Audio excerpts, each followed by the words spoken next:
And so we settle in. You can feel your body beginning to grow heavy in the most pleasant way.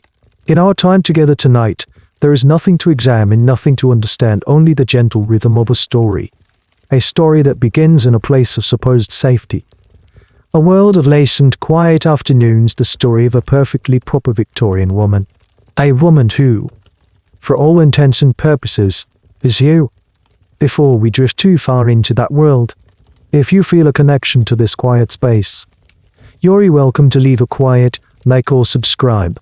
Think of it not as a task, but as leaving a soft footprint on a dusty parlor floor before you continue your journey inward. And if you wish, you can let me know in the comments where you're listening from tonight, and what time it is in your corner of the world. It's a quiet comfort to know we are all resting together, scattered across time and place. All right. Let the shadows in your room grow long and soft. Maybe you can hear the faint sound of your own breathing. And together, let's allow the story to begin. The clock on the mantelpiece is the loudest thing in the room. Its pendulum, a heavy brass disc, swings with a solemn, hypnotic rhythm, tick-tock. Each tick is the sound of a perfectly ordered minute passing into the next. Your world is built on these ordered minutes. You are sitting in the parlor, the heart of the home. A room so thoroughly decorated it feels as though it might suffocate you with good taste. Heavy velvet curtains, the color of claret, are drawn just so, allowing the late afternoon sun to enter in polite, dusty shafts, but never to glare. The air smells of beeswax, lemon oil, and the faint, sweet perfume of the dried roses in a bowl on the mahogany side table. Your posture is perfect, spine straight, shoulders back, feet resting neatly on a petit-point footstool. In your hands rests a piece of needlepoint, a floral pattern you are meant to be diligently finishing, but your fingers have been still for some time. Your eyes, though lowered to the fabric, are not seeing the half-finished pansies. They are seeing something else entirely. A world from a book you were reading this morning, hidden away in your room. A book with ideas a most dangerous possession. The door opens with a soft click, and you don't need to look up to know it's your mother. Her presence changes the very atmosphere of the room, making it denser, more charged with expectation. She moves with a rustle of silk and a quiet authority that has shaped your entire life. You hear the delicate clink of bone china on a silver tray as the maid, Mary, follows her and sets down the afternoon tea. This is the ritual that anchors the day. It is the bedrock of civilization. Your mother often says, you watch as she performs the ceremony. The pouring of the tea, a thin stream of amber liquid into cups, so fine you can almost see the light through them. The offering of milk, then sugar, the delicate sandwiches cucumber. Of course, undeg mayonnaise, with every crust surgically removed. As if the very existence of a crust were an affront to polite society. It is all so precise, so unchanging. A cage gilded with comfort. My dear, your mother's voice is soft, but it cuts through your reverie like a chilled knife. You seem 1,000 miles away. You force your gaze back to the needlepoint, picking it up. My apologies. Mother, I was just considering the color of this thread. A plausible lie. A safe lie. She says, the sound expressing a universe of gentle doubt. She selects a sandwich with a tiny pair of silver tongs. You have been very quiet lately. Very inward. It is not like you. But it is exactly like you. The person you are inside is always quiet, always inward, always wandering down corridors of thought that have no place in this parlor, the mainstream of Victorian thought, especially for a woman of your class. Is that your mind is a delicate garden to be tended, not a wilderness to be explored? It should be filled with useful thoughts, household management, social calendars, the well-being of a future husband and children. Your mind, however, seems to be full of weeds, questions, observations, a strange and persistent curiosity about why things are the way they are. You take a sip of tea, remembering the rules. You hold the delicate cup with your thumb and first two fingers. No, you must not extend your little finger. That is a common misconception. A sign of the lower classes trying too hard. You place your spoon on the saucer, behind the cup, in just the right position. Every gesture is a word in a language you are expected to speak flawlessly. Historians still debate how much this picture-perfect domesticity was a reality versus an ideal relentlessly promoted in the popular ladies' magazines of the day. Was anyone's life truly this ordered? Or was everyone just putting on a desperate, exhausting performance? It is all that reading. Your mother continues, her voice still gentle, but now with an edge of diagnosis. It excites the nerves. A woman's constitution is not made for such stimulation. It can lead to imbalances. You say nothing. You just sip your tea. The silence stretches, filled only by the solemn ticking of the clock. In this quiet moment, a profound sense of weariness washes over you. Not a physical tiredness, but a deep, soulful fatigue from the sheer effort of being the person everyone expects. Without thinking, you let out a soft sigh. It is barely audible, a tiny puff of air. But your mother hears it. Her eyes narrow, just for a second, her polished mask of maternal concern hardening into something else, something you have never seen before. It is a look of assessment, of judgment. The sigh hangs in the air between you. To you, it was just a breath. But, in the quiet, overstuffed parlor, under the watchful gaze of your mother, it has become something more. It has become a symptom. The moment after the sigh is a lesson in the physics of silence. It expands to fill every corner of the room, pressing in on you. Thick and heavy as the velvet curtains, your mother does not mention it again. She simply finishes her tea, places the cup back on the saucer with a soft, definitive click, and begins to speak of the upcoming charity bazaar. Her voice is a placid lake, but you saw the stone drop into it. You felt the ripples. The rest of the afternoon is a masterclass in polite conversation. A perfectly constructed facade where every word is a brick mortared into place with unspoken rules. You smile. You nod. You offer the correct, gentle opinions on the color of ribbons for the stalls. You are playing your part. But you know, with a cold certainty that settles deep in your stomach, that a subtle shift has occurred. You are no longer just her daughter. You are a project, a delicate mechanism that is showing signs of a fault. Later that evening, the scent of roast beef and polished silver fills the dining room. The gas lamp hiss softly, casting a warm, golden light that makes everything look more opulent and a little less real. Your father is home. He sits at the head of the table, a formidable presence carved from tweed and stern certainty. He is a good man, a respected man, a man who believes the world runs on clear, unshakable principles, the most important of which is that everything, and everyone, has its proper place. Dinner conversation is his domain. He speaks of business, of politics, of the troublesome new ideas spreading through the city like a fever. You are expected to listen, to absolve, but not necessarily to contribute. Your contribution is your serene presence, a beautiful, well-behaved ornament at his table. But tonight, the book you were reading is still buzzing in your mind. It was an article about sanitation reform in the city's poorest districts.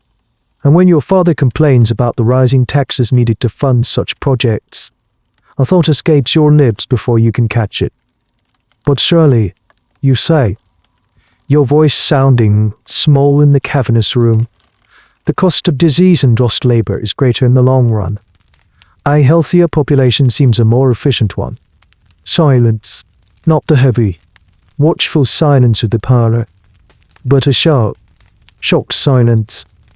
Your father puts down his fork. He looks at you, not with anger, but with a kind of weary bafflement, as if the salt shaker had suddenly offered a political opinion. That, he says slowly, is a topic of considerable complexity. It is not something you need to trouble your pretty head about. Your mother shoots you a look across the table. It is a flash of pure warning. Retreat. Be silent. Smooth it over. Of course, father, you murmur, lowering your eyes to your plate. But the damage is done. You have revealed the contents of your head, and it is not filled with thoughts of ribbon colors. It is filled with efficiency, and labor, and sanitation. It is filled with logic. And in a woman, logic can so easily be mistaken for a symptom. Historians still argue about the true nature of the Victorian patriarch.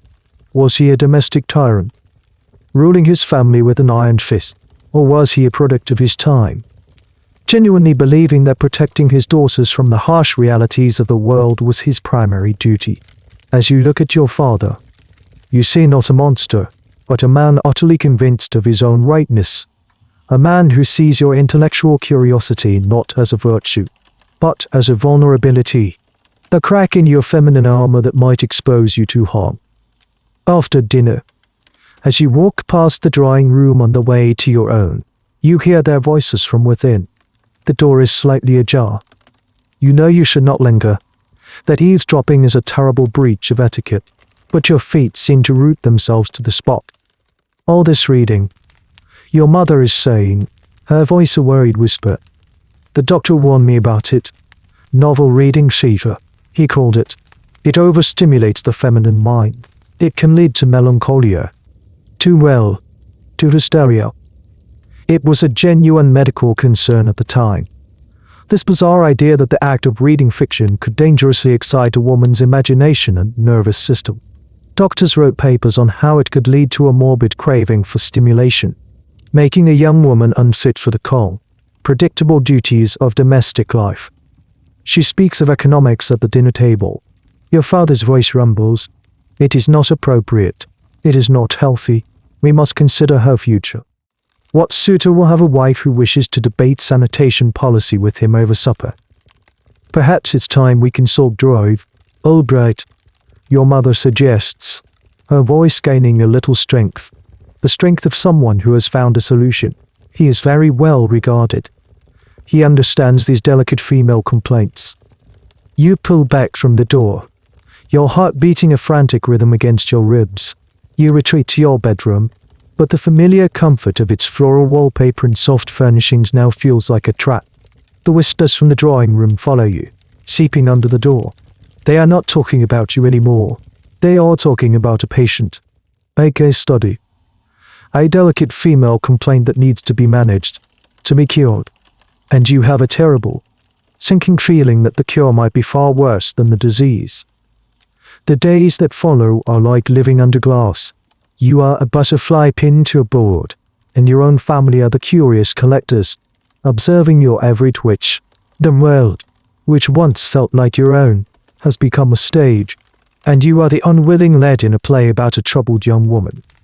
Every normal action is now filtered through this new lens of concern, magnified and distorted into a symptom.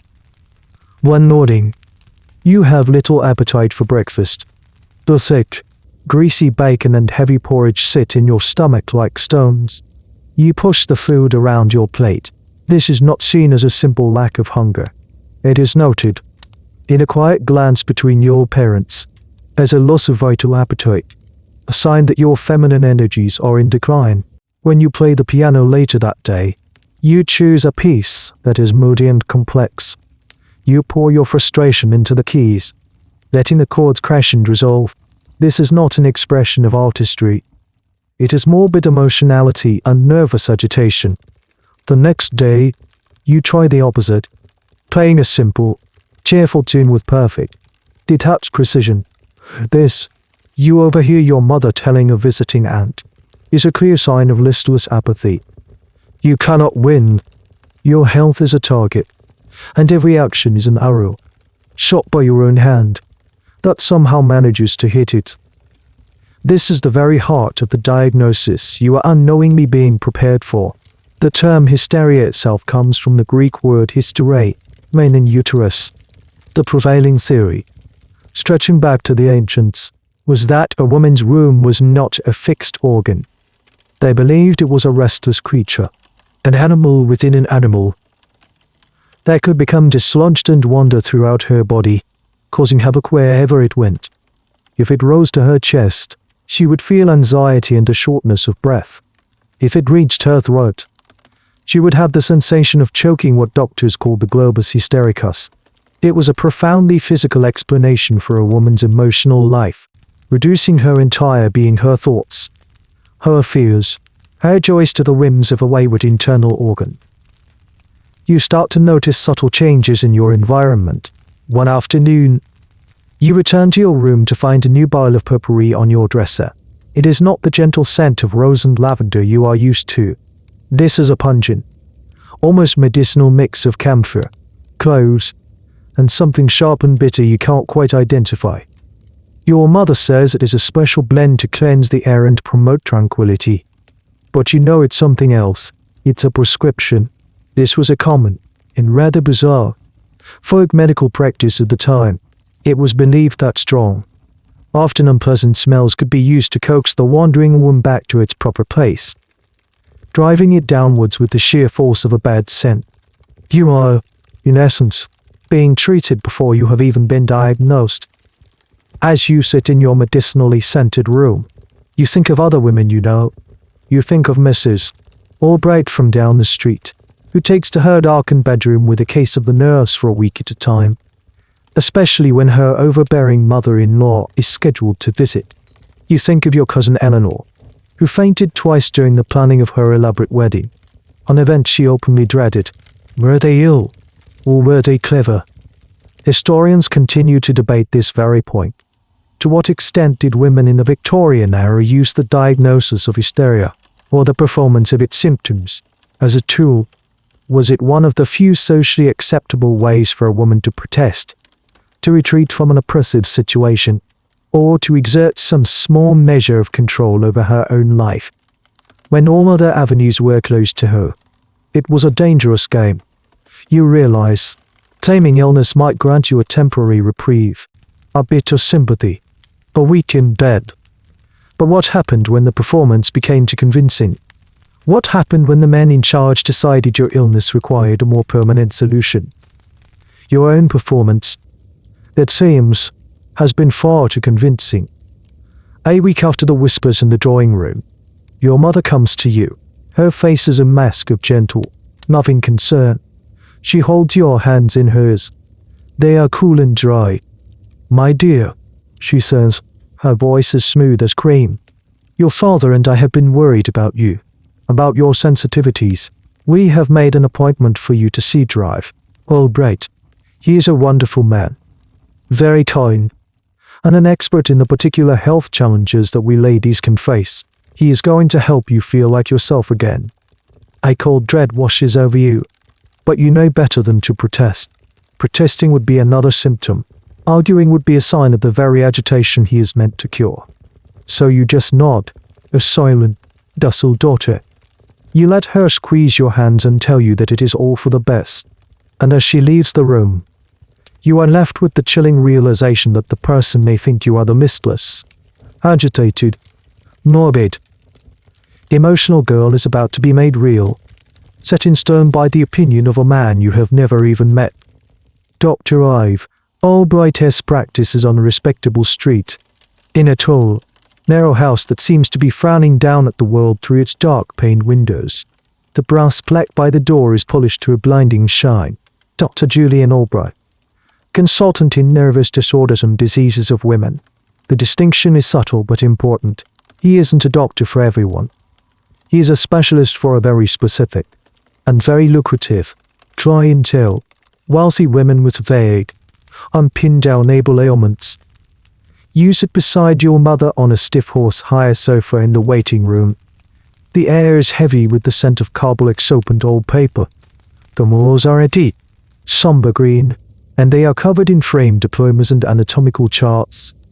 Your eyes are drawn to one in particular, a detailed illustration of the female anatomy. It is a terrifyingly complex map of an unknown land, a place of looping tubes and mysterious, shaded organs.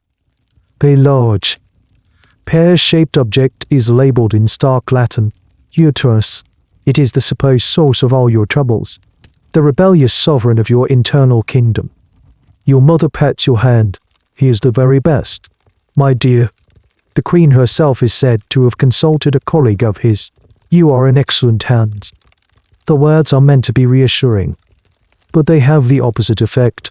The idea that your personal, private feelings are now a matter of such high-level medical scrutiny makes you feel deeply, profoundly exposed. You are not a person anymore.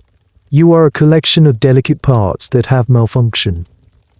A severe-looking nurse with her hair pulled back so tightly it seems to be pulling her eyebrows up with it calls your name. Your mother gives you a final, encouraging squeeze, but she stays seated. You are to go in alone. This is not a conversation. It is an examination. Dr. Albright's office is even more intimidating than the waiting room. It is a temple of masculine authority. Dark wood, leather-bound books from floor to ceiling, a massive desk that serves as an altar. The doctor himself rises as you enter. He is older than you expected, with a thick mane of silver hair, a well-trimmed beard, and eyes that seem to see right through you. They are not unkind eyes, but they are analytical, detached, like a watchmaker assessing a broken timepiece. "Miss Eleanor," he says, his voice a low, soothing rumble. He does not smile. "Please, sit." He gestures to a hard-backed chair placed directly in front of his desk. You are the petitioner. He is the judge. He seats himself behind a vast expanse of polished mahogany, picks up a pen, and looks at you. "Your mother has told me you have been unwell, suffering from a certain languor, some agitation. Is this correct?" You want to say, "No, I am just thinking.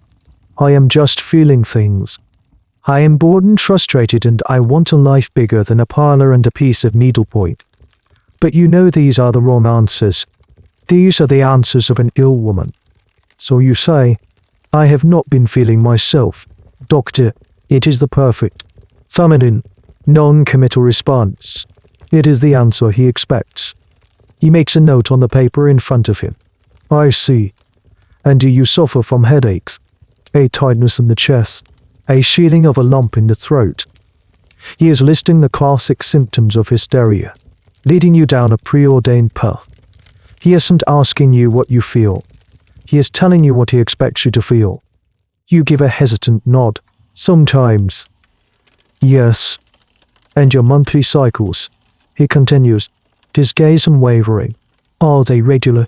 Painful? The womb, you see, is the great conductor of the female orchestra. If it is out of tune, the whole symphony is discordant."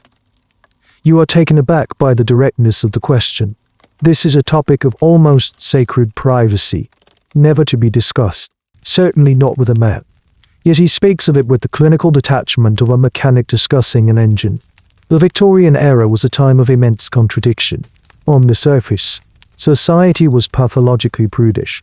But, in the doctor's office, the female body was discussed, cloned, and theorized about with an almost obsessive, scientific intimacy. It's a debate that still continues. Was this clinical frankness a genuine attempt at healing? Or was it a form of permissible, medicalized voyeurism, a way for male doctors to exert ultimate control over the female body? One of the most peculiar, and frankly bizarre, beliefs held by some physicians of the time was the concept of uterine fury. They theorized that an excess of education or intellectual stimulation could literally overheat a woman's brain, diverting vital energy away from her reproductive organs. The result was a withered womb and a dangerously overactive mind, a combination they believed led directly to madness and infertility. An educated woman wasn't just eccentric, she was actively damaging her biological purpose. He doesn't ask about the books you read or the thoughts you think. He doesn't ask what you dream of, or what you fear. His questions are all about your physical vessel. He is tracing the map of your body, looking for the source of the rebellion. He is utterly uninterested in the map of your mind. After a few more questions, he lays down his pen. The verdict has been reached. "It is as I suspected," he says, his voice taking on a tone of quiet finality. "A clear case of feminine hysteria. A common ailment, I assure you, but one that must be taken seriously. If left untreated, the nerves can become permanently frayed. The mind can wander." He looks at you with a kind of professional pity. He genuinely believes he is helping you. He sees himself as a hero, a man of science standing guard at the gates of feminine sanity, protecting delicate creatures like you from your own tumultuous natures. But do not worry, he says, a faint, reassuring smile finally appearing on his lips. We have a cure for this, a very effective cure. He says the word cure as if it is a gift, a beautiful object wrapped in silk that he is about to bestow upon you. But the word hangs in the air, heavy and menacing.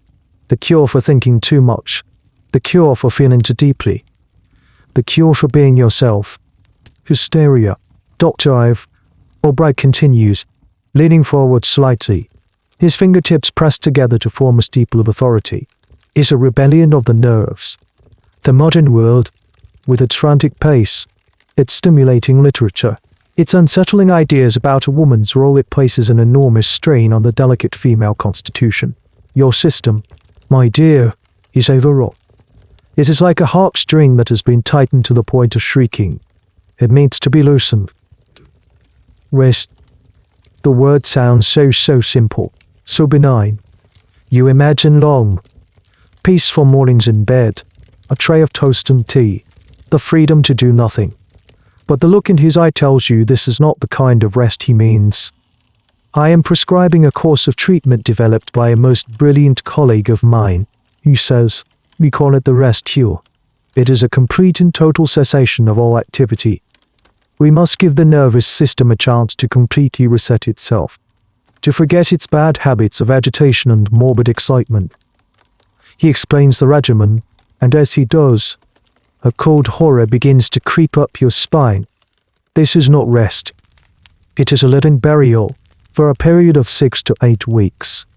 You are to be confined to bed. You are not to sit up. You are not to sew, or draw, or write, and most certainly, you are not to read a single page of a novel. He says, wagging a finger, couldn't do a week's progress. The mind must be kept as fallow as a winter field. You will be fed by a nurse, washed by a nurse. You will not be allowed to lift a finger, not even to feed yourself. The slightest physical exertion, he explains, draws energy away from the vital organs we are trying to soothe. You are to be utterly, completely passive, a body in a bed, nothing more. And to aid this process, he adds, reaching into a drawer, we will use the latest in electrical nerve stimulation. He pulls out a strange device, a wooden box with a hand crank and 2 long wires ending in brass handles. A gentle current, applied to the spine, helps to organize the nervous energy. It is quite invigorating. The man he is referring to, the inventor of this cure, was a real American physician named Silas Ware Mitchell. He was one of the most famous neurologists of his day, and his rest cure was considered the height of medical sophistication. He treated countless women, many of them famous writers and artists, including Charlotte Perkins Gilman, who would later write her terrifying short story, The Yellow Wallpaper, as a direct result of her experience with the cure. She wrote that she came so close to a total mental breakdown under his care that she had to abandon the treatment to save her own sanity. But Dr. Albright speaks of it with a reverence reserved for Holy Scripture. He truly believes in it, and he lies a debate that troubles medical historians to this day. Were doctors like Mitchell and the fictional Albright conscious agents of a patriarchal system, using medicine to enforce social norms? Or were they genuinely trying to heal, operating within a deeply flawed and misogynistic scientific framework that they themselves did not have the perspective to question? The answer is likely a messy, uncomfortable combination of both. One of the more bizarre and lesser-known aspects of the rest cure was the diet. Patients were force-fed an incredibly high-fat, high-calorie diet, primarily of milk and cream. Mitchell believed that a plump woman was a calm woman, and that building up a woman's body fat would somehow pacify her overactive nerves. Patients were often ordered to consume gallons of milk a day, a practice they found disgusting and infantilizing.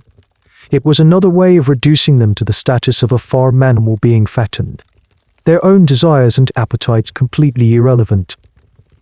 I will, of course, recommend a suitable establishment for this treatment. Dr. Ive, Albright says, already writing on a piece of paper. It is not something that can be effectively managed at home. There are too many emotional distractions. You require a place of perfect quiet. A sanctuary. The word sanctuary sounds like prison. He isn't looking at you now. He is looking at the prescription he is writing. The document that will sign away the next 2 months of your life. He is focused on the mechanics of your cure. Not the person being cured. You feel a surge of panic. A desperate need to argue, to plead your case. You want to tell him that the cure he described sounds like a form of torture. That what you need is not less stimulation. But no, you need a purpose. A challenge. Not an empty room and a darkened window. But you look at his face. So calm, so certain, so utterly convinced of his own benevolent wisdom, and you know it is useless. To argue with him would be to prove his point. It would be the shriek of the over-tightened harp string. It would be the very definition of hysteria. So you do the only thing you can do, the only thing a sane, rational, cheerable woman would do. You sit there, hands folded demurely in your lap, and you say nothing. You let the silence confirm his diagnosis. He hands the piece of paper to you. It is a referral. On it is a name, the Pines Retreat, and an address in the countryside, miles away from the city. My nurse will make all the arrangements with your mother, he says, rising from his chair. The consultation is over. You are a very lucky young woman, Miss Eleanor. In a few months, you will be yourself again, calm, cheerful, and ready to take your proper place in the world. He means it as a kindness. But as you walk out of that dark, wood-paneled office and back into the waiting room, you have never felt less like yourself in your entire life. You feel like a ghost, an echo, a problem that is about to be solved. The days between the diagnosis and the departure are shrouded in a strange, muffled quiet. Your home, once a place of familiar comfort, now feels like a temporary lodging, a place you are just passing through. Your mother bustles about with a kind of grim efficiency, packing a trunk for you. She selects your plainest nightgowns, simple wool shawls, and thick stockings. There is no lace, no embroidery, no color. It is a wardrobe for an invalid, for someone who is shedding their identity as a vibrant young woman and adopting the grey uniform of a patient. She doesn't speak of the Pines Retreat as an asylum or a sanatorium. She uses the delicate, euphemistic language prescribed by Drive. Albright. She calls it your time of rest. She speaks of the country air. That will do you so much good. It is a performance of normalcy. A desperate attempt to frame this impending exile as a sort of therapeutic holiday. You both participate in the fiction, because the truth is too stark, too frightening to acknowledge. The truth is that you are being sent away because your inner life does not conform to the shape of the world around you. Your father is even more distant. He pats your shoulder awkwardly after dinner one evening. You'll be right as rain in no time, he says, his voice gruff with an emotion he cannot name. Just do as the doctors say. They know best. He believes it. To him, this is no different from sending a child to the seaside to recover from a cough. It is a practical, sensible solution to a medical problem. He cannot see that the problem they are trying to solve is not in your body, but in his world. You spend your last afternoon in the library, a room you now see as the scene of the crime. You run your fingers over the spines of the books, the source of your overstimulation. You pull one out, a collection of poetry, and open it. The words on the page seem to shimmer with a forbidden energy. You read a few lines, a desperate, final act of defiance. It feels like drinking cool water after days of thirst. This, you think, is what they are afraid of. This connection to a world of ideas, of emotions that are too big for a drawing room, of a life lived in the mind. On the morning of your departure, a carriage arrives. It is not the familiar, elegant family carriage. It is a plain, enclosed vehicle, more functional than comfortable, with a discreet driver who does not meet your eye. It is the kind of carriage a doctor might use, one designed for privacy, for transporting things or people that should not be seen.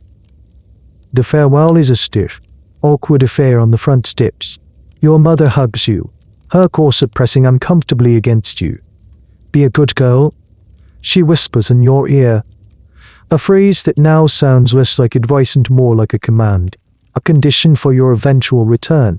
Your father just nods, his face unreadable, as you get into the carriage.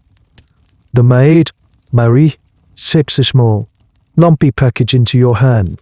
You glance down and see it's a handful of candied ginger. Your favorite.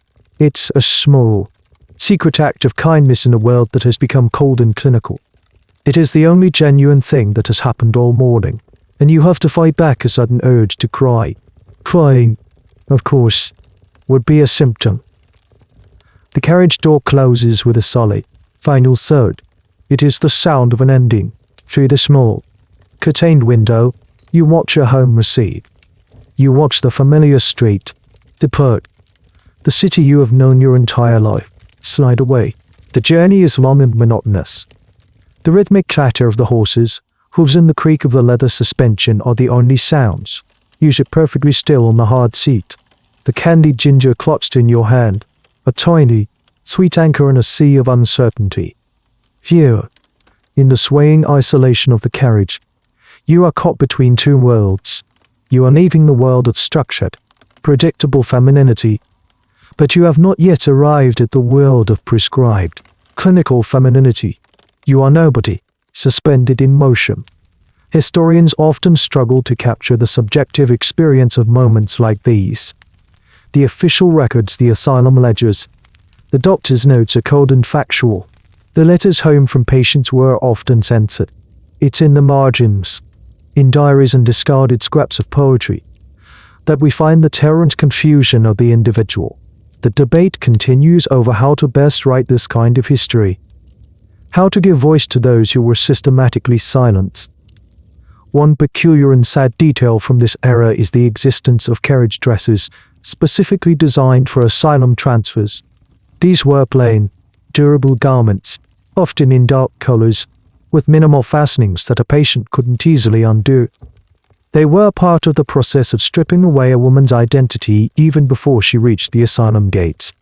The dress itself was a message. You are no longer a lady taking a journey. You are a patient being transported. As the city gives way to countryside, you feel a flicker of hope. Perhaps it won't be so bad. Perhaps the country air will be good for you. Perhaps a time of quiet is what you truly need. But then, the carriage turns off the main road and onto a narrow, unpaved lane, shadowed by a thick canopy of overgrown trees. The light dims.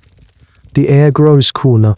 The horses slow to a walk as they pull up a steep, winding hill, and then you see it, through a break in the trees.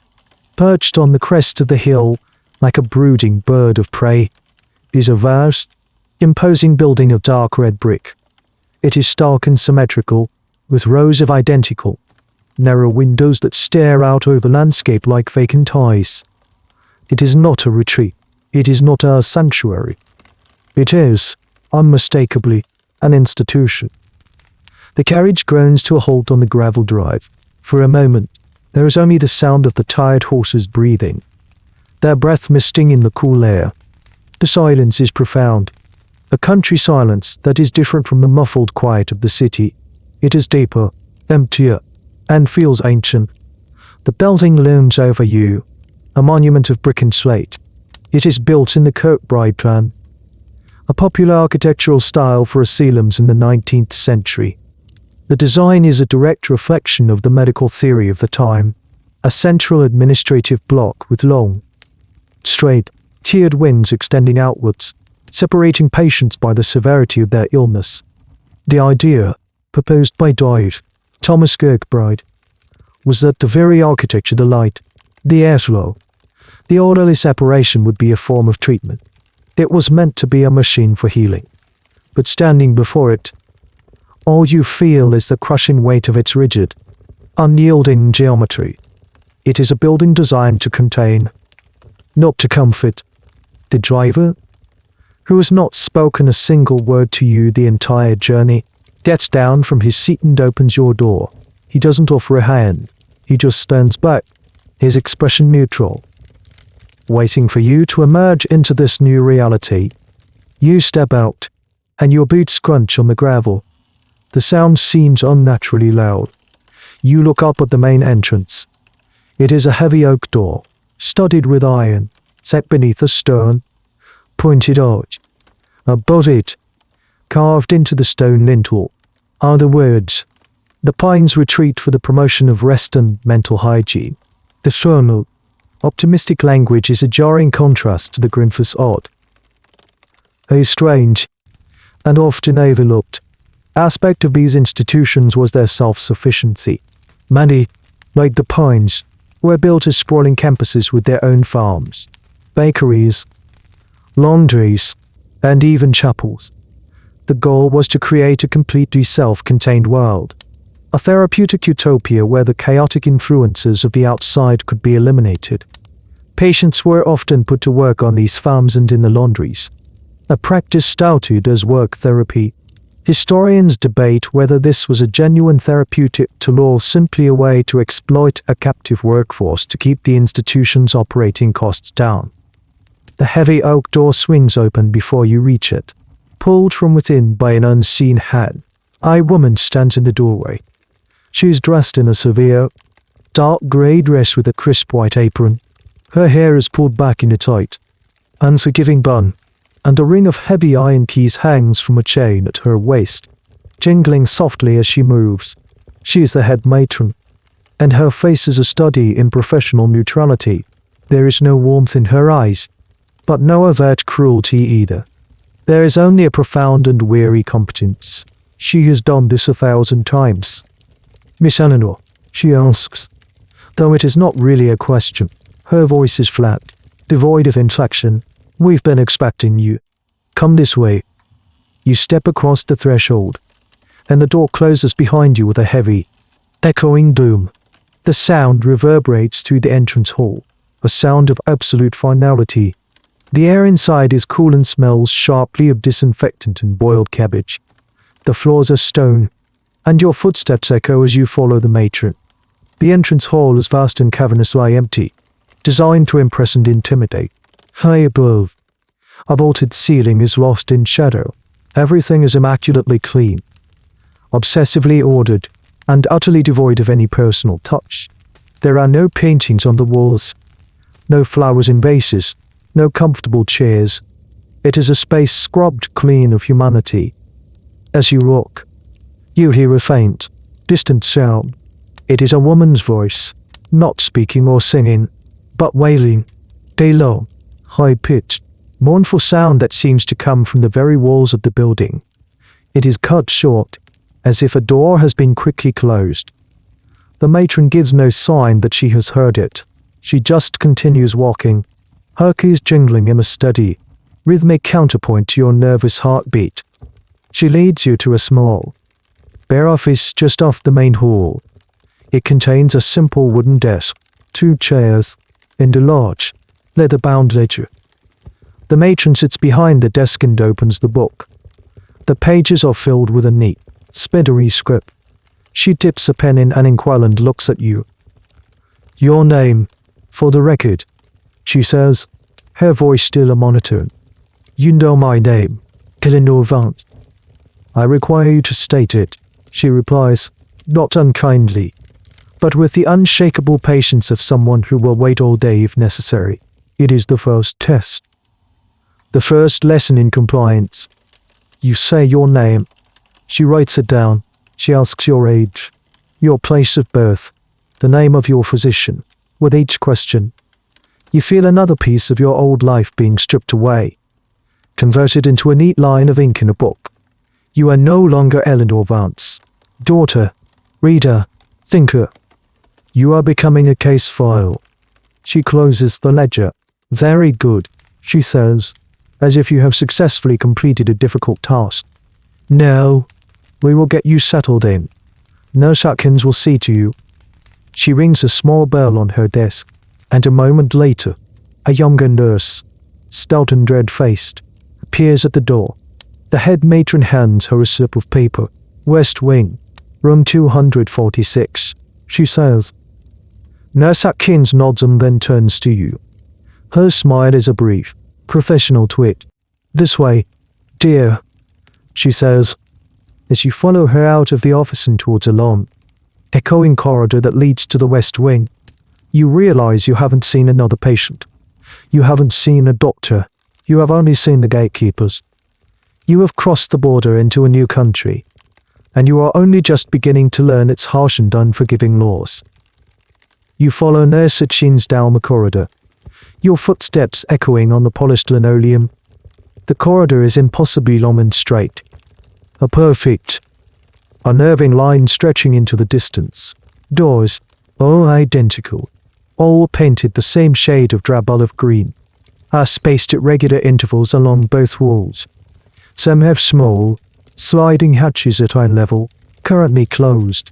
The air is still and cool, carrying that same antiseptic scent, but now it's mixed with something else. A faint, underlying smell of soap and old laundry. The only light comes from tall, narrow windows set high up in the walls, too high to see anything but a sliver of grey sky. This is the beginning of the process. The systematic dismantling of you. It starts with this war. You are being led deeper into the machine, leaving the world you knew further and further behind with every step. Nurse Hutchins stops at a door marked with a brass plate that reads receiving. She unlocks it with one of her own clanking keys and gestures for you to enter. The room is small, windowless, and tiled from floor to ceiling in white. It feels like a scullery or a butcher's shop. In the center of the room is a large, cast iron bathtub. Against one wall is a plain wooden bench, and on it is a folded pile of coarse, grey fabric. Right then, dear, Nurse Hutchins says, her voice now brisk and businesslike. Off with your things. You hesitate. The idea of undressing in this cool, sterile room, in front of this stranger, is a profound violation. Your entire life, the privacy of your body has been an absolute, a sacred principle. The nurse sees your hesitation. Come now. No need to be shy, she says, though her tone is not reassuring. It's the voice of someone who has no time for modesty. It's the rules. We have to check for will. We have to make sure you're not bringing anything in with you. And your own clothes need to be put away for safekeeping. Her euphemism hangs in the air. She means lice. Or hidden object spins. Pens. Anything that could be used to harm yourself or others. The assumption is that you are not to be trusted. That your body and your belongings are potential threats. Slowly, you begin to unbutton your traveling dress. Your fingers feel clumsy and disobedient as you remove each layer of the dress. The petticoats. The corset, you feel as though you are peeling away your own skin. The corset, that rigid cage of hollow bone and laces that has shaped your public self for years, is the last to go. As you unlace it, you feel a strange sense of release, followed immediately by a new and terrifying vulnerability. Without its structure, you feel exposed, formless. You stand there in your thin chemise, shivering in the cool air. Nurse Hutchins takes your clothes without a word and bundles them up. She will take them to be laundered, catalogued, and stored away in a locked room somewhere in the asylum's vast cellars. They are your last link to the outside world, and now they are gone. Everything, she says, pointing to the pile of grey fabric on the bench. You take off your final undergarments and quickly wrap yourself in the rough, shapeless garment. It is an asylum gown, or shift. It is made of a heavy, scratchy material, with simple ties at the neck and no buttons or adornments. It is designed for durability and ease of washing, not for comfort. It is a uniform, meant to erase all traces of individuality and social standing. In this dress, you are the same as everyone else. Next comes the bath. The water is lukewarm and smells of the same carbolic soap that permeates the entire building. The bath is not for your comfort. It is a cleansing ritual, a baptism into your new life. Nurse Hutchins washes you with a brisk, impersonal efficiency, scrubbing your back and arms as if she were scouring a pot. It is a deeply humiliating experience. You are no longer a lady. You are an object to be cleaned. One of the more peculiar and invasive intake procedures in some asylums, was the phrenological examination. Phrenology was a popular pseudoscience of the era, which held that the shape and bumps on a person's skull could reveal their personality traits and mental faculties. A doctor might meticulously measure a new patient's head with calipers, making notes about the propensity for amativeness or the organ of destructiveness. Historians still debate how seriously this was taken. Was it a genuine diagnostic tool in the eyes of these doctors? Or was it a form of scientific theater, designed to legitimize their authority over the patient? After the birth, Nurse Hutchins hands you a pair of thick wool socks and plain leather slippers with no laces. Your hair, now down, is combed straight back from your forehead and plaited into a single, severe braid. No hairpins are allowed. Then, she looks at your hand, the one still clutching the small, waxy paper of candied ginger from Mary. What's this? She asks. Nothing, you say. Your voice a whisper, just as sweet. She takes it from you, unfolds the paper, and looks at the sticky ginger. For a moment, you think she might let you keep it. This one small comfort, but she just shakes her head. Ray folds the paper and drops it into a waste bin. No food in the rooms, she says flatly. It attracts vermin. And we don't encourage sentimental attachments to things from the outside. It hinders the cure. That is the final cut. The last, tiny thread connecting you to your old life, to a moment of kindness, has been severed. She looks at you, now dressed in the grey shift, your hair pulled back, your feet in the plain slippers. She nods, satisfied. The transformation is complete. All right, she says. You're no longer Miss Eleanor Vance. Here, you are patient number 246. It's best you get used to it. She doesn't say it cruelly. She says it as a piece of practical advice, like telling someone to wear a coat in the winter. Come on, number 246. Let's go to your room. The room is exactly like all the others you passed in the long, olive green corridor. It is a cell. There is no kinder word for it. The space is small, perhaps 10 feet by 6, and ruthlessly functional. The walls are painted the same drab, institutional cream as the hallways, a color that seems to absorb light and joy.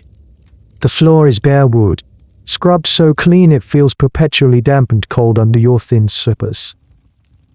There is a bed, a narrow iron frame bolted to the floor, with a thin, lumpy mattress filled with horsehair. A single, coarse wool blanket and a flat, unyielding pillow are folded neatly on top. Next to the bed is a small wooden table, also bolted down, and a simple, straight-backed chair. In the corner, there is a ceramic chamber pot. That is all. There are no pictures, no curtains, no mirror, no rug. There is nothing soft, nothing personal, nothing to look at. The room is a void, a sensory deprivation chamber designed to give your overstimulated mind absolutely nothing to feed on. But the most striking feature is the window. It is tall and narrow, like an arrow slit in a medieval fortress. It is set high in the wall, so that even if you stand on the chair, you cannot quite see the ground below. All you can see is a patch of sky and the upper branches of a large, skeletal-looking pine tree. And, of course, there are the bars, thick, black iron bars are set into the stone sill. Space just wide enough to let in the light, but not wide enough for a hand to pass through. The window is not for looking out of. It is for letting a prescribed amount of light in. It is a feature of the room, not a connection to the world.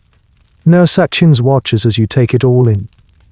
This will be your home for now, she says, her voice echoing in the sparse room. The rules are simple. You will rise at the morning bell at 6. You will dress and make your bed. You will be silent until after breakfast.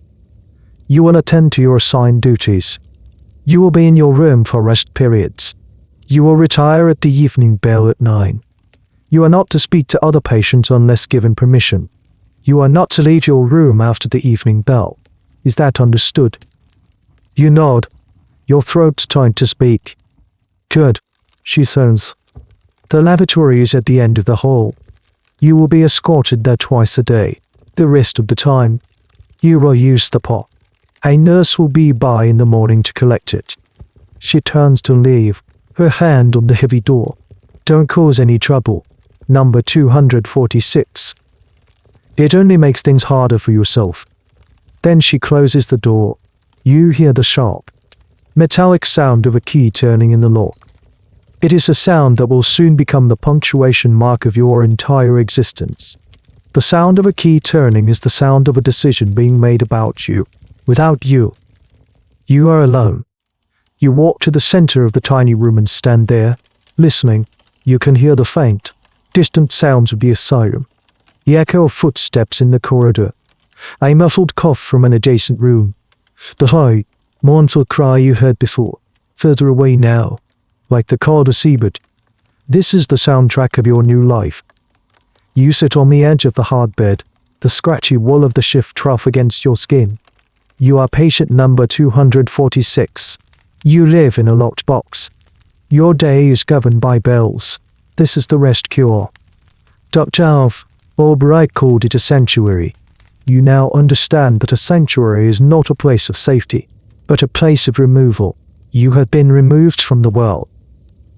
A little known but fascinating feature of many Victorian asylums was the use of non-restraint theory, pioneered by physicians like John Connolly. It was a movement to eliminate the use of chains, straitjackets, and other physical restraints that had been common in older madhouses. On the surface, this was a humane and progressive step. However, what historians continue to debate is what replaced physical restraint. The answer, it seems, was psychological restraint. The unyielding architecture, the rigid timetable, the constant surveillance by nurses, the threat of punishment like being moved to a less pleasant ward or having privileges revoked. These were all forms of control, arguably more insidious because they were invisible. You were not chained to the wall, but you were chained to the routine. You lie down on the bed and pull the thin blanket over you, even though you are still fully dressed. You curl into a ball, trying to make yourself as small as possible. You stare at the blank cream wall in front of you. You think of your room at home, with its floral wallpaper, its collection of books, its window that looked out onto a garden. It feels like a memory from someone else's life. As the light from the high window begins to fade, a new fear takes hold. The fear of the coming night, of the long, dark hours you will spend alone in this empty box with nothing but your own thoughts for company. The very thoughts they are trying to cure you of. You realize, with a sudden, chilling clarity, that the rest cure is a paradox. They have locked you in here to stop you from thinking, but they have given you nothing to do but think. The first morning bell is a violent, clanging shock that rips you from a thin, uneasy sleep. It's a harsh, industrial sound, not the gentle chime of a mental clock. It is the sound of the machine starting up, and you are one of its many cogs. For a moment, you are lost, disoriented in the grey, pre-dawn light of your cell. Then the reality of your situation rushes back in. You are number 246. This is your room. This is your life. You follow the rules. You rise. You use the chamber pot. And you attempt to tidy your lumpy mattress into the neat rectangle of a made bed. You dress in the same grey shift from yesterday, which is the same one you slept in. You wait. The silence is absolute. It is a managed, enforced silence, more unnerving than the simple absence of noise. After what feels like an eternity, you hear the jangle of keys in the corridor. Your door is unlocked, and a new nurse, one you haven't seen before, peeks her head in.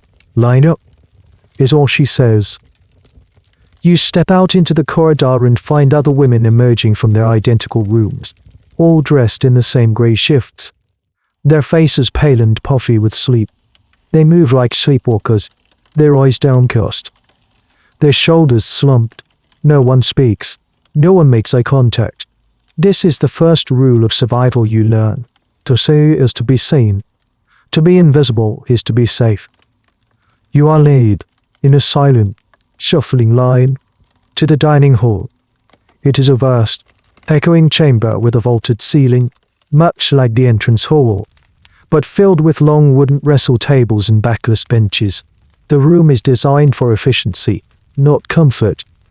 You are assigned a seat, a bowl of watery, grey porridge and a tin mug of weak, lukewarm tea are slammed down in front of you by side attendants. You eat. You have to.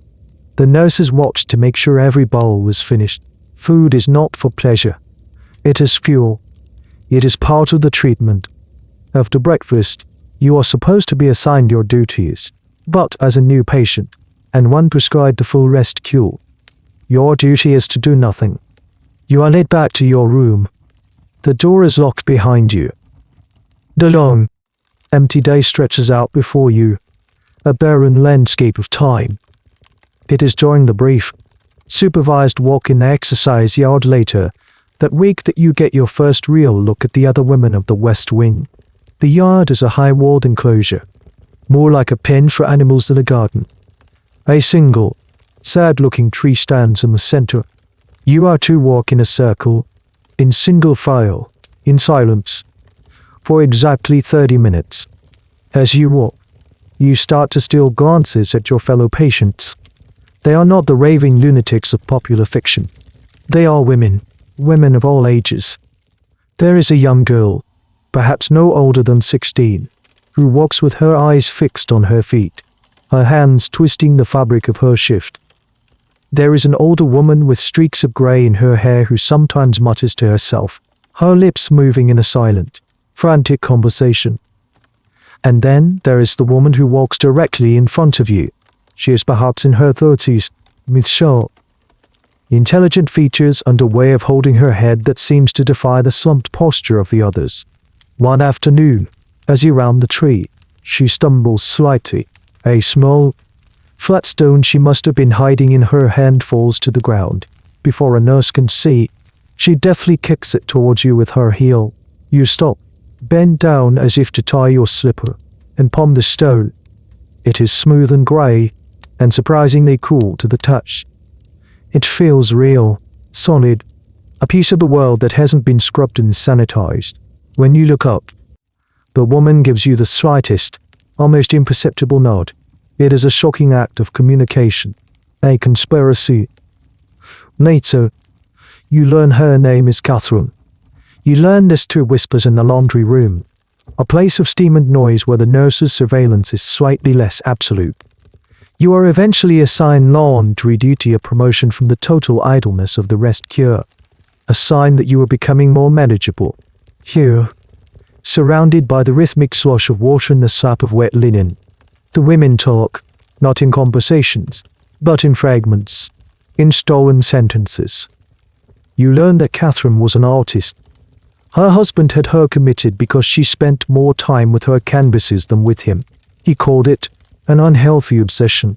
The young girl, her family sent her here after she refused an arranged marriage. The older woman who mutters, she is a widow. Her children had her put away so they could inherit her house more quickly. This is the secret of the asylum. It is not just a hospital for the sick. It is a warehouse for the inconvenient, for every patient genuinely suffering from a debilitating mental illness. There are others whose only crime was to be a woman who did not fit the mold. A woman who was too passionate, too clever, too stubborn, too sad, or simply in the way. The diagnosis of hysteria was the perfect tool, a medical justification for a social cleansing. This is a point of intense scholarly discussion. Well, it's undeniable that many women were unjustly confined. Historians caution against viewing every asylum patient as a wronged heroine. Mental illness was, and is, real and devastating. The tragedy is that Victorian medicine had neither the understanding nor the compassion to differentiate between genuine psychosis and a woman's perfectly rational reaction to an oppressive world. They were all just lumped together under one convenient, catch-all label. One of the most chillingly bizarre treatments for female hysteria, though thankfully rare, was a formatted the surgical removal of the ovaries. The logic, as twisted as it sounds, was that if the female reproductive organs were the source of the mental disturbance, then removing them would cure the patient. It was an extreme, brutal, and irreversible procedure, often performed on women for complaints as mild as nervousness and troublesomeness. It was the ultimate expression of a medical system that saw the female body as the enemy of the female mind. Holding the smooth, cool stone in your hand in the dark of your room that night, you feel a kinship with these women. You are all inmates in the same prison. Your crimes may be different, but your sentence is the same. The stone becomes your secret, your talisman. It is a reminder that you are not just number 246. You are Eleanor. And somewhere, under the grey shift and the veneer of silent compliance, there is a person who still exists. A person who can notice the smoothness of a stone. The asylum does not measure time in days or weeks. It measures time in bells. The morning bell to wake. The bell for breakfast. The bell for duties. The bell for exercise. The bell for lunch. The bell for the afternoon rest period. The bell for supper. The bell for evening lock-up.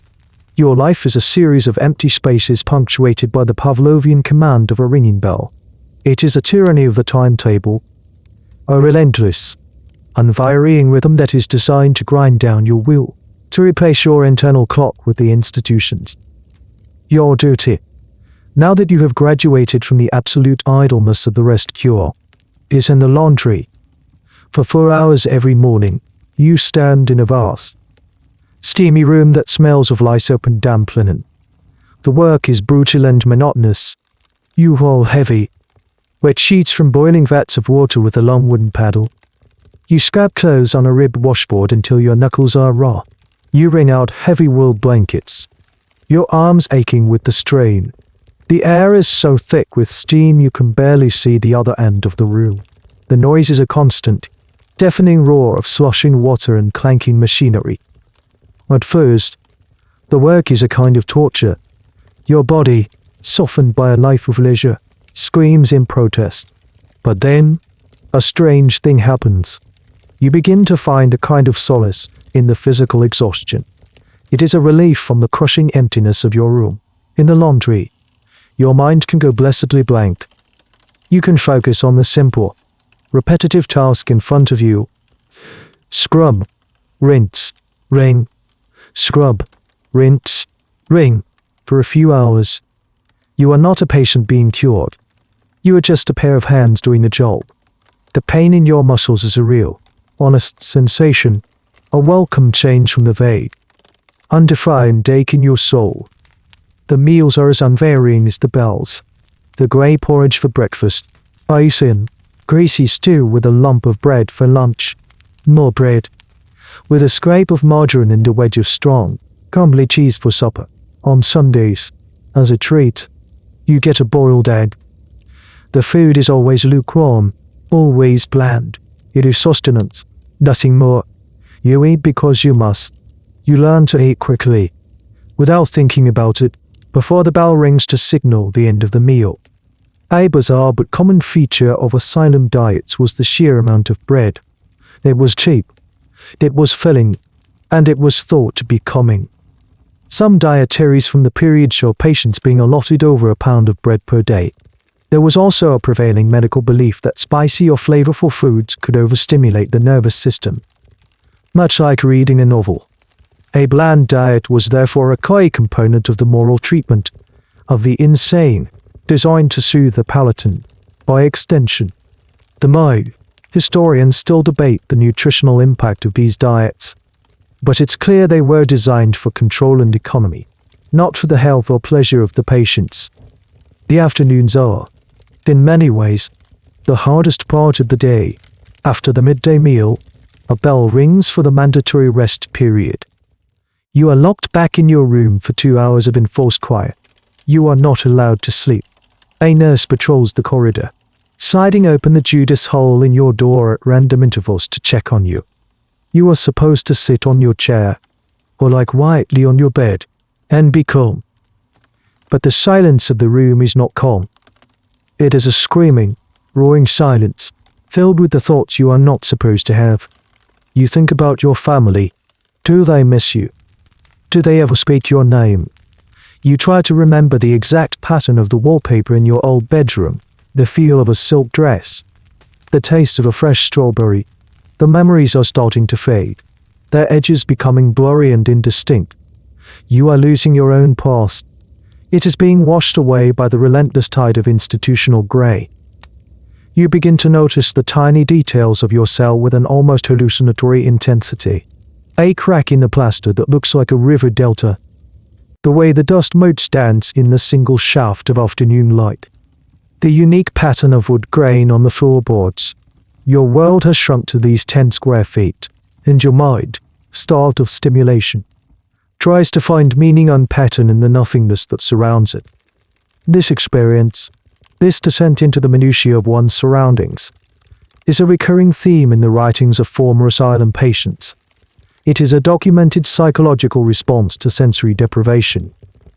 The mind begins to create its own stimulation, sometimes leading to obsessive thoughts or even mild hallucinations. Whether the doctors of the era understood this phenomenon is a subject of academic debate. Did they see it as a symptom of the patient's underlying madness? Or did they recognize, on some level, that it was a direct result of the cure they were imposing? The day ends as it began, with a bell. The evening bell is the signal for lockup. You are given your chamber pot. The door is locked for the night. The gas lights in the corridor are turned down to a faint, flickering glow that casts long, distorted shadows under your door. And then, the deep, profound silence of the asylum night descends, a silence that is broken only by the occasional cry of a disturbed sleeper. A distant, lonely sound that reminds you that you are just one of many, locked away in the darkness. Your graduation from laundry duty is not to a more pleasant task, but back to the beginning. Dr. Wright himself is scheduled for his monthly inspection of the Pines, and your file, it seems, has come to his attention. The head matron informs you, in her usual flat tone, that your progress has been deemed insufficient. Your brief foray into the world of physical labor is over. You are to be returned to the full and proper rest cure. You are to be confined to your bed.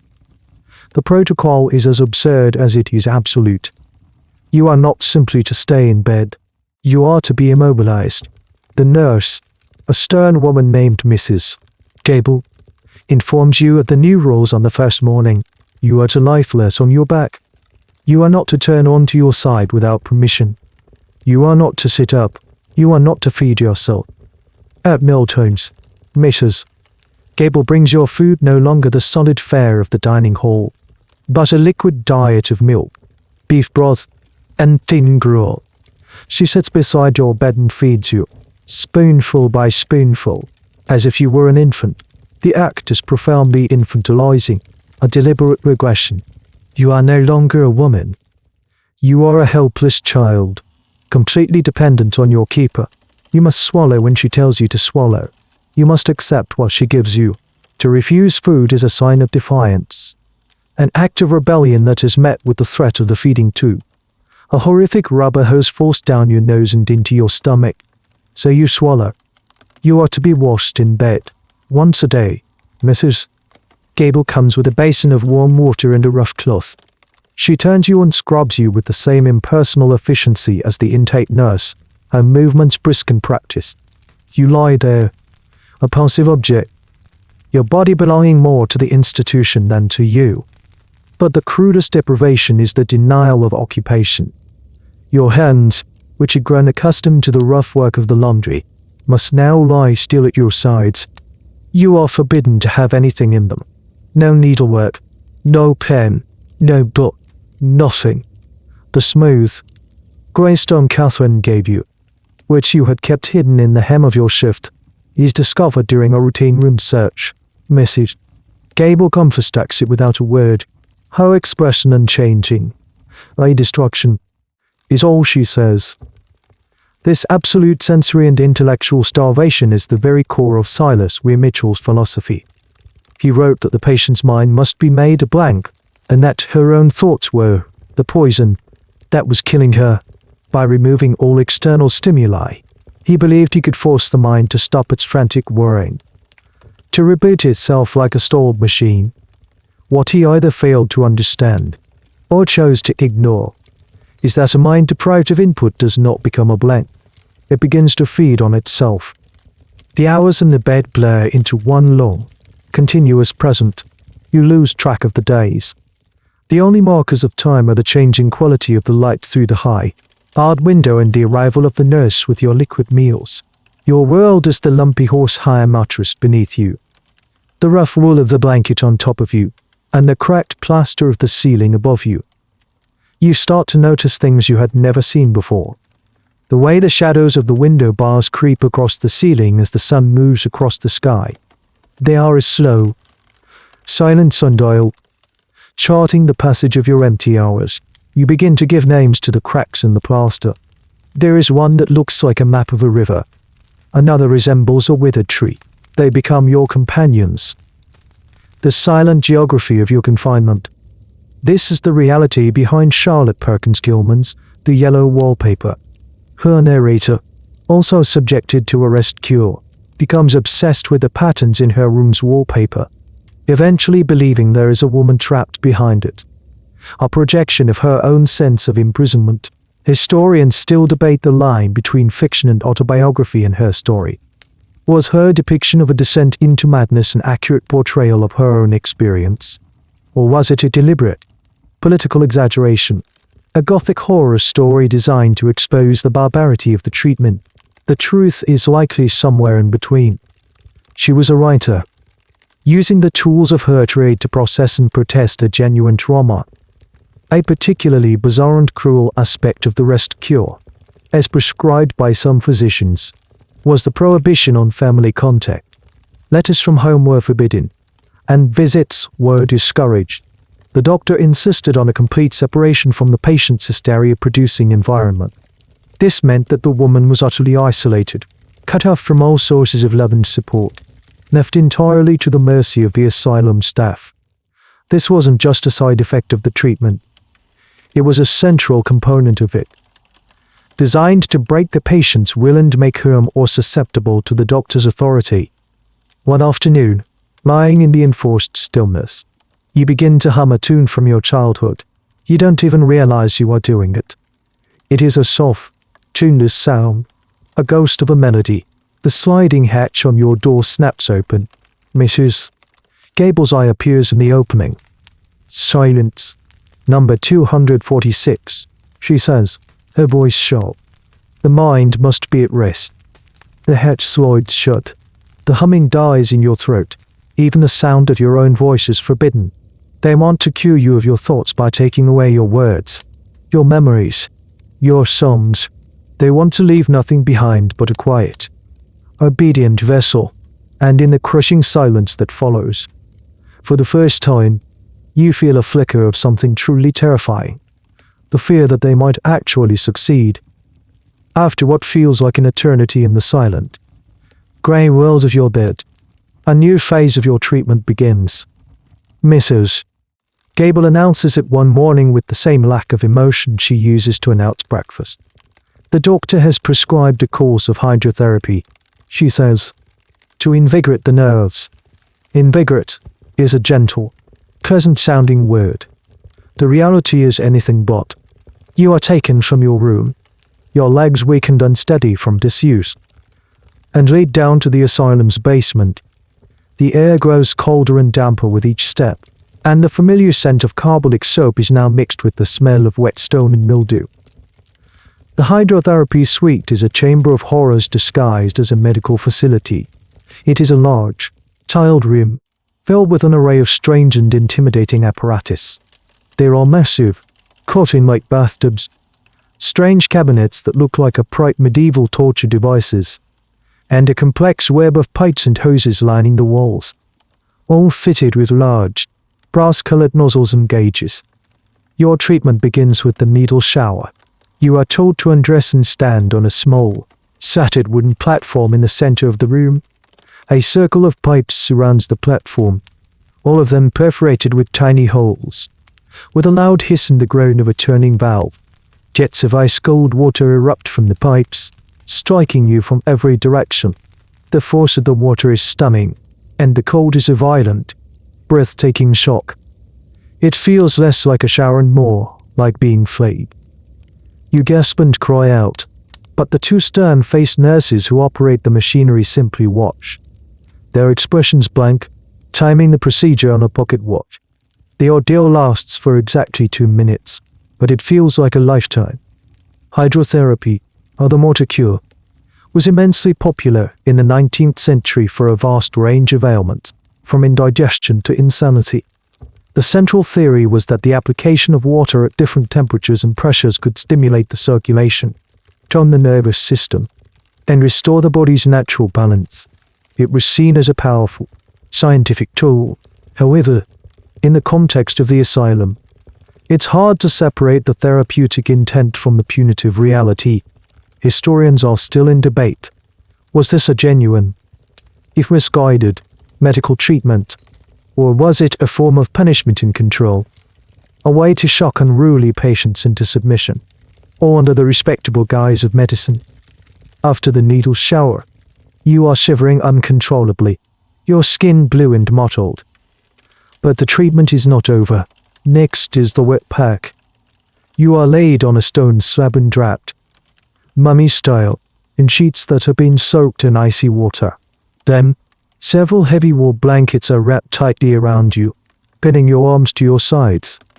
You are completely immobilized, a human cocoon of cold, damp linen. At first, the cold is agonizing. It seeps into your bones, a deep, internal chill that makes your teeth chatter. But then, gradually, your own body heat begins to warm the wet sheets. A thick, clammy steam builds up inside the cocoon, and the sensation shifts from freezing to suffocating. You are trapped in a tight, put down prison, unable to move, able to do nothing but breathe the stale, close air. You are left like this for an hour. It is during this hour, wrapped in the wet pack, that you experience a strange sense of dissociation.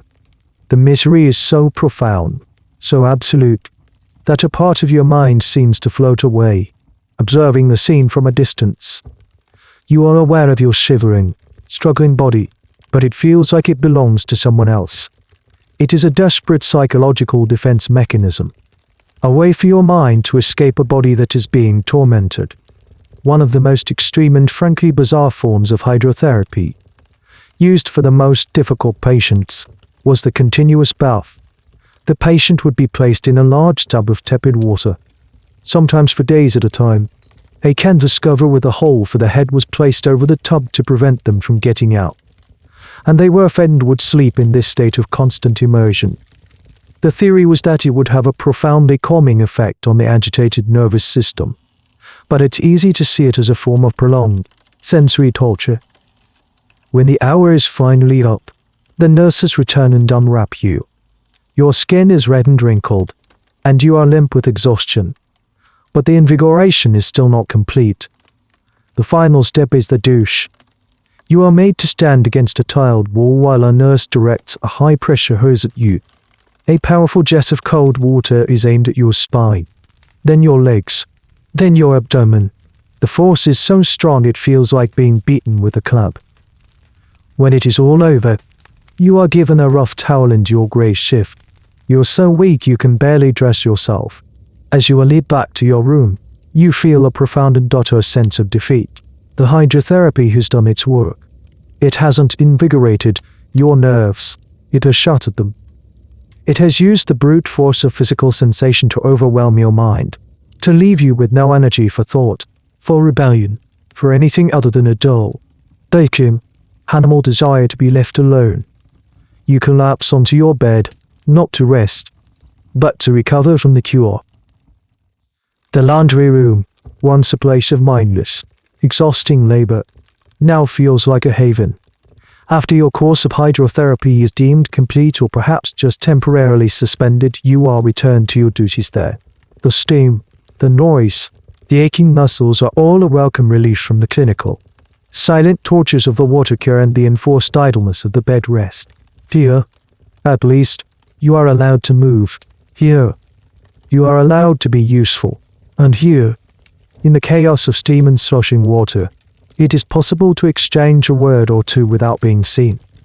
It is here that you properly meet Catherine, the artist. You are assigned to the same large rinsing trough, a space where the constant noise of the water provides a fragile cloak of privacy. For the first few days, you work in silence, stealing occasional glances at each other.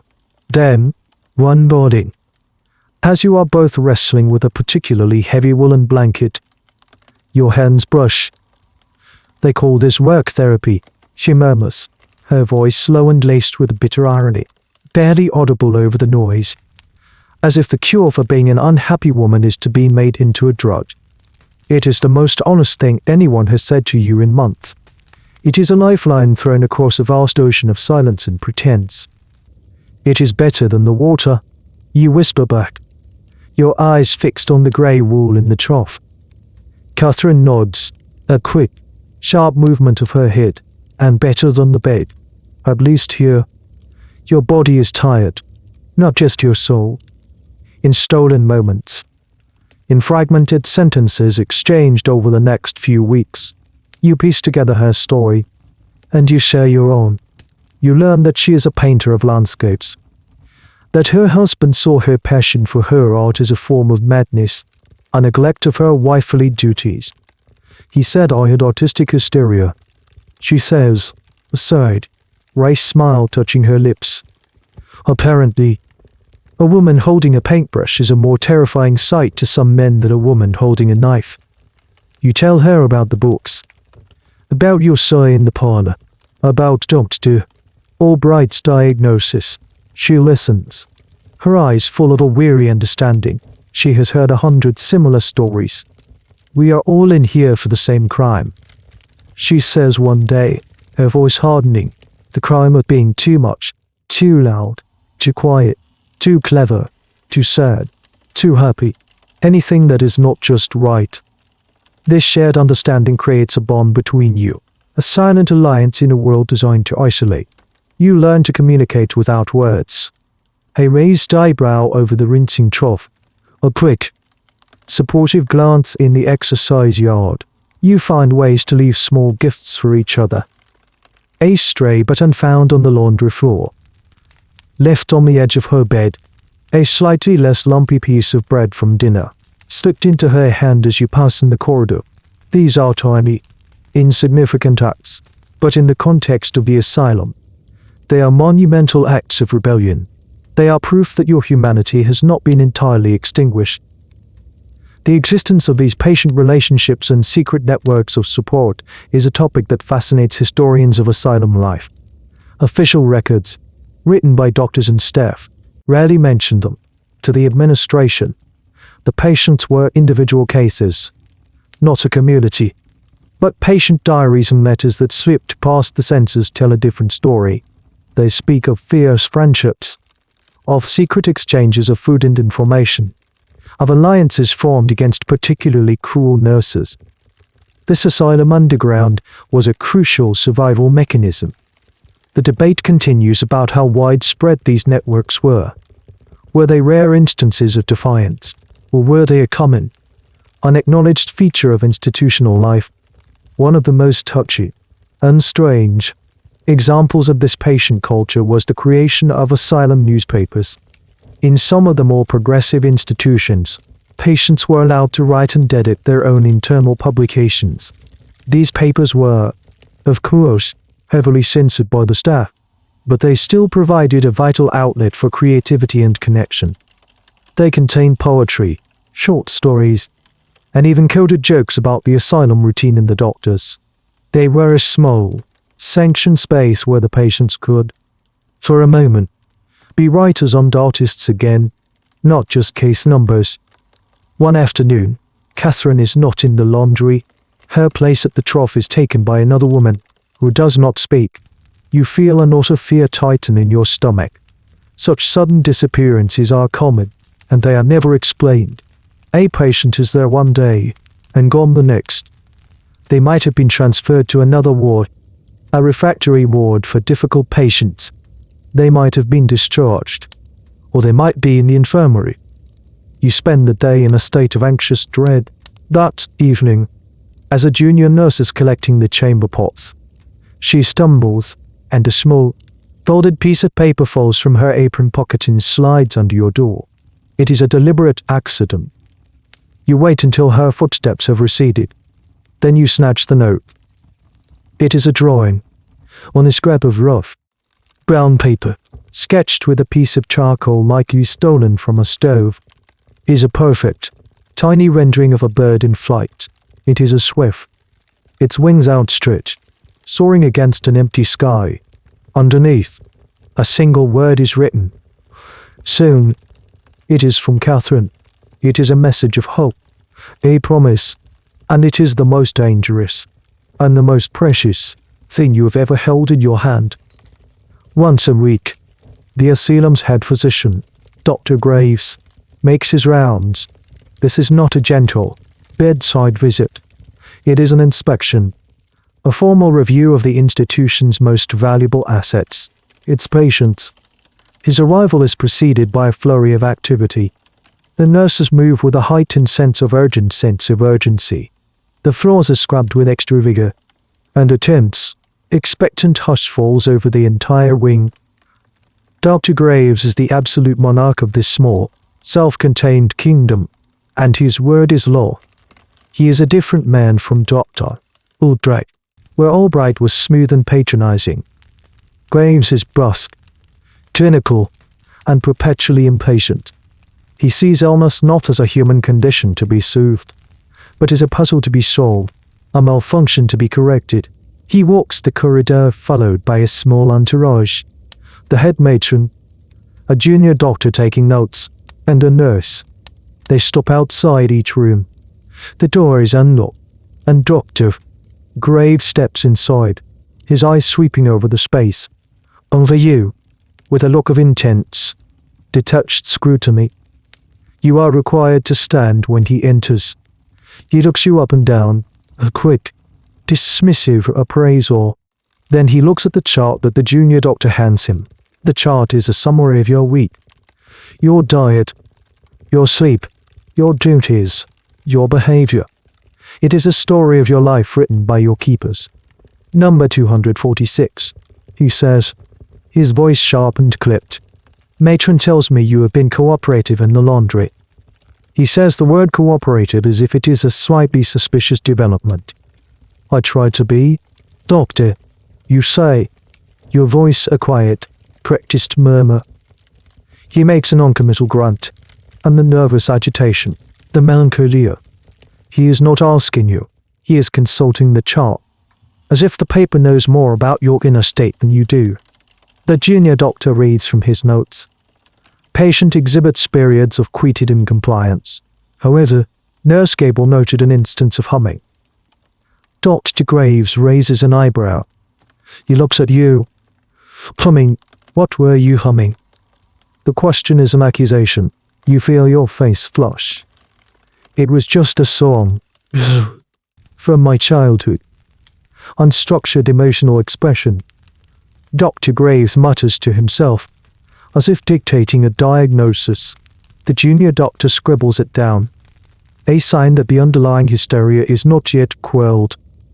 The mind is still wandering into unproductive channels of memory and sentiment. This is the impossible logic of your situation. Every action, every inaction, is interpreted through the distorted lens of your diagnosis. If you are quiet and withdrawn, you are suffering from morbid apathy. If you show a flicker of emotion, a moment of spontaneous song, you are exhibiting nervous agitation. If you are obedient, you are simply becoming more cunning in hiding your illness. If you are defiant, you are clearly still in the grip of your malady. There is no way to behave that is not a symptom. Sanity, in this context, is not a state of being. It is a performance, and the critics are impossible to please. The doctor's rounds were a key feature of asylum life, but what actually happened during them is a subject of historical debate. The official asylum reports paint a picture of careful, scientific assessment. However, the diaries and memoirs of patients often describe these visits as brief, superficial, and humiliating. They felt like livestock being inspected, their true feelings and experiences completely ignored in favor of the preconceived notions of the physician. The doctor was not there to listen to the patient, but to observe them, like a biologist observing a specimen under a microscope. A particularly strange and revealing practice of 19th century psychiatry was the use of post-mortem examinations. When a patient in an asylum died, an autopsy was often performed, with a particular focus on the brain. Doctors would meticulously weigh, measure, and dissect the brain, searching for the physical lesions of madness. They were convinced that mental illness must have a tangible, physical cause that could be found in the very tissue of the brain. They rarely found anything conclusive. But the practice reveals the deeply materialistic worldview of Victorian medicine. The soul, the mind, the self all were believed to be products of the physical organ, and their secrets could be unlocked with a scalpel. Dr. Graves taps his chin, a gesture of deep thought that seems entirely theatrical. Perhaps another course of hydrotherapy is in order. A vigorous application to the spine, to redirect the nervous energy. The head matron, standing silently in the doorway, makes a small, almost imperceptible shake of her head. She is a good worker in the laundry. Doctor, she says. Her intervention is not based on compassion for you, but on pragmatism. You are useful. To submit you to another round of the debilitating water cure would be to lose a pair of able hands for a week. Dr. Graves considers this. The needs of the institution versus the prescribed course of treatment. Practicality wins. Very well, he says. But keep her under close observation. Any more singing and she goes back to the tubs. He turns and sweeps out of the room, the entourage following in his wake. The door is locked. You are left standing in the sudden silence, your heart pounding. You have been judged. Your fate for the next week decided in a 30-second conversation that was not even really about you. It was about a chart, a theory, and the staffing needs of the laundry. You are not a person being healed. You are a resource being managed. One afternoon, you are summoned from the laundry, not by Bill, but by a nurse who seeks you out personally. This deviation from the routine is enough to set your nerves on edge. You are not told where you are going, only to follow. You are led away from the familiar West Wing, down a series of quiet, sterile corridors to the medical block, a part of the asylum you have never seen before. The air here is different, thick with the chemical smells of ether and drubbing alcohol. The nurse stops at a door marked Treatment Room 3 and knocks softly. A voice from within bids you enter. The room is not a grim, tiled chamber like the hydrotherapy suite. It is more like a doctor's examination room, but with a few unsettling additions. There is a high, leather-padded table in the center, a glass-fronted cabinet filled with gleaming instruments, and a strange, elaborate chair in the corner with straps and a headrest. A male doctor you don't recognize, younger than Drive. Graves is there with a female nurse.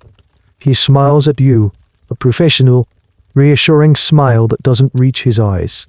Number 246, he says, consulting a file. Please, have a seat on the table. The doctor has ordered a course of pelvic massage to relieve your nervous tension. You phrase, the words, spoken in such a calm, clinical tone, are utterly shocking. It is a violation beyond anything you have yet experienced. But the nurse is already gesturing for you to get on the table, her expression firm and impatient. There is no question of refusal. Protest would be diagnosed as a hysterical outburst. You lie down on the cold leather, your mind reading. The nurse places a sheet over your lower body, a flimsy barrier of decorum in a situation that has none. The procedure is a grotesque parody of intimacy. The doctor works with a cold, scientific detachment, needed unpressing, his movements practiced and impersonal. He speaks to the nurse in low, clinical terms, using Latin words you don't understand, discussing your body as if it were a faulty piece of machinery. You stare at a crack in the ceiling, the same way you did in your room, and you let your mind float away. You become an observer again, a ghost watching this happen to a stranger. This procedure, the pelvic massage, is one of the most infamous and misunderstood aspects of Victorian medicine. It was the standard, mainstream treatment for hysteria for decades. The medical theory of the time held that a woman's nervous tension or hysterical paroxysm was caused by a congestion of fluid in the womb. The doctor's role was to manually stimulate the patient to a hysterical crisis, what we would now recognize as an orgasm there, by releasing the built-up tension and restoring the nervous system to a state of calm. What is crucial to understand, and what historians of medicine and sexuality constantly emphasize, is that this was not seen as a sexual act by the Victorians. It was a tedious, clinical procedure, a part of a doctor's job. Much like lancing a boil or setting a bone, the medical establishment was so deeply uncomfortable with the concept of female sexuality that they managed to invent a female sexual response, classify it as a pathological symptom called a paroxysm, and then develop a laborious, non-sexual, medicalized treatment for it, all without ever acknowledging that a woman could or should experience sexual pleasure. The entire episode is a monument to the era's profound and willful ignorance. The invention of the electromechanical vibrator in the late 19th century was a direct result of this practice. Doctors found the manual procedure to be time-consuming and physically demanding. Early vibrators were marketed as legitimate medical devices to save doctors from the manual labor of bringing their hysterical patients to crisis. They were large, cumbersome machines, initially powered by steam or electricity, and were sold to physicians, not to the public for personal use. The idea that this device would one day be associated with pleasure was utterly alien to its inventors. The procedure seems to last forever. When it is over, the doctor makes a brief note in your file and leaves the room without another word to you. The nurse helps use it up. You may feel a little light-headed, she says, her voice flat. It is a sign the treatment is working. The nervous system is discharging its excess energy. You feel lightheaded, but it is from shame and violation, not from any therapeutic release. You feel disgusted, disoriented, and profoundly alone. You are led back to your room and locked inside for the mandatory post-treatment rest period. You curl up on your bed, wrapping your arms around yourself. They have found a new way to invade you. A new way to prove that your body is not your own. It is a clinical specimen, a collection of symptoms and reflexes to be managed and manipulated for your own good. The cure is not just about controlling your mind. It's about conquering your body, mapping its responses, and asserting ultimate ownership over it. The violation of the pelvic treatment leaves a deep, cold residue in your soul. It is a new low, a new understanding of your own powerlessness. You return to the laundry room, to the endless cycle of bells and bland meals. But something inside you is hardened. The passive acceptance you had cultivated as a survival mechanism is beginning to crack. A slow, quiet, and intensely focused anger is taking root. You know that a grand, open rebellion is impossible. It would lead only to the hydrotherapy tubs, the wet pack, or worse. The refractory ward is a place spoken of only in hushed, terrified whispers. No, your rebellion cannot be loud. It must be small, secret, and intensely personal. It must be an act of reclamation. Your first target is language. They have taken your name and replaced it with a number. They have taken your words and diagnosed them as symptoms. So you decide to take them back. You need a pen. You need paper. These are contraband, as dangerous in this world as a weapon. The opportunity comes, as it always does, in the chaos of the laundry. A junior doctor, the same one who follows Drive, Graves on his rounds, comes to inspect a new steam-powered wringing machine. He is distracted, arrogant, and careless. He places his medical case on a bench, and while he is turned away, shouting instructions at the laundry foreman, you see your chance. His fountain pen has rolled out of his bag and lies next to it, in a single, fluid motion, while bent over a pile of sheets. You sweep the pen into your hand and conceal it in the sleeve of your shirt. Your heart is hammering against your ribs. It is the most terrifying and exhilarating thing you have ever done. Next is paper, hysteria.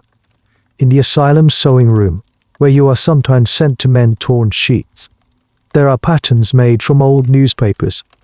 You are able to tear thin strips from the margins, hiding them in the folds of your clothes. They are scraps, barely large enough for a few words, but they feel like treasure. That night, in the dark of your cell, after the last bell has rung and the footsteps of the night nurse have faded down the corridor, you begin. You lie on your stomach on the floor, where the faint light from the corridor under the door is strongest. You uncap the pen. The ink is a deep, satisfying black, and you write. You don't write a diary of your suffering. That would be too dangerous if it were found. Instead, you write descriptions. You write about the way the steam twists in the laundry room, like ghosts dancing.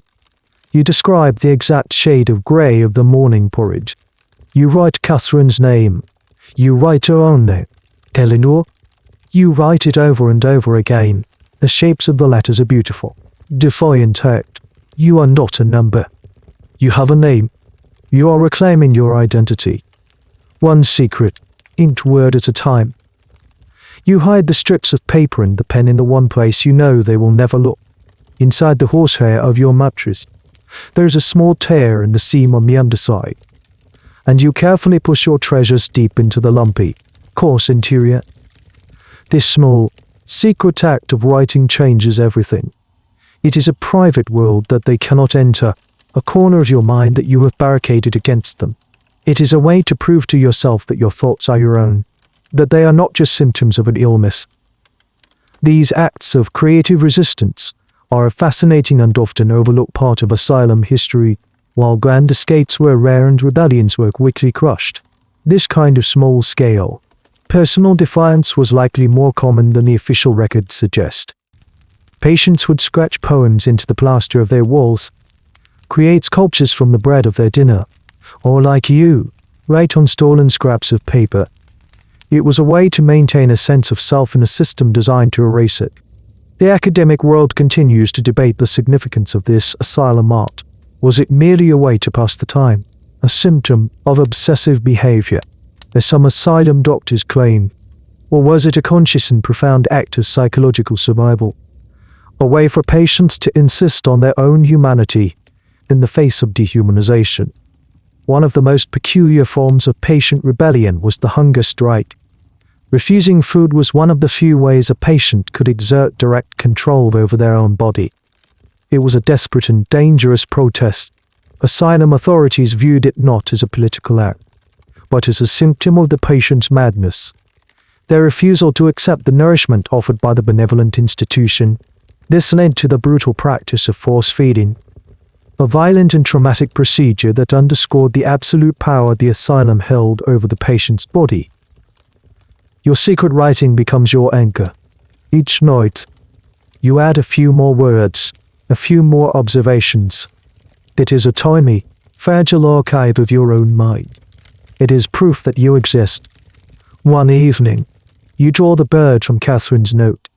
You are not an artist like she is, but you capture the shape of its wings, the sense of its freedom. You are not free, but in this small, secret act, you have created a space where, for a few moments in the dark, you can almost feel what it would be like to fly. As a reward for your continued cooperation, or perhaps simply as a result of a change in the bureaucratic rota, you are granted a new privilege, one hour, twice a week, in the asylum's library. The word library conjures images of your father's grand, book-lined study at home, a place of leather armchairs and intellectual adventure. You feel a flicker of genuine, unbridled hope. Books, a window out of this grey, monotonous world. The reality, like everything at the Pines, is a carefully managed disappointment.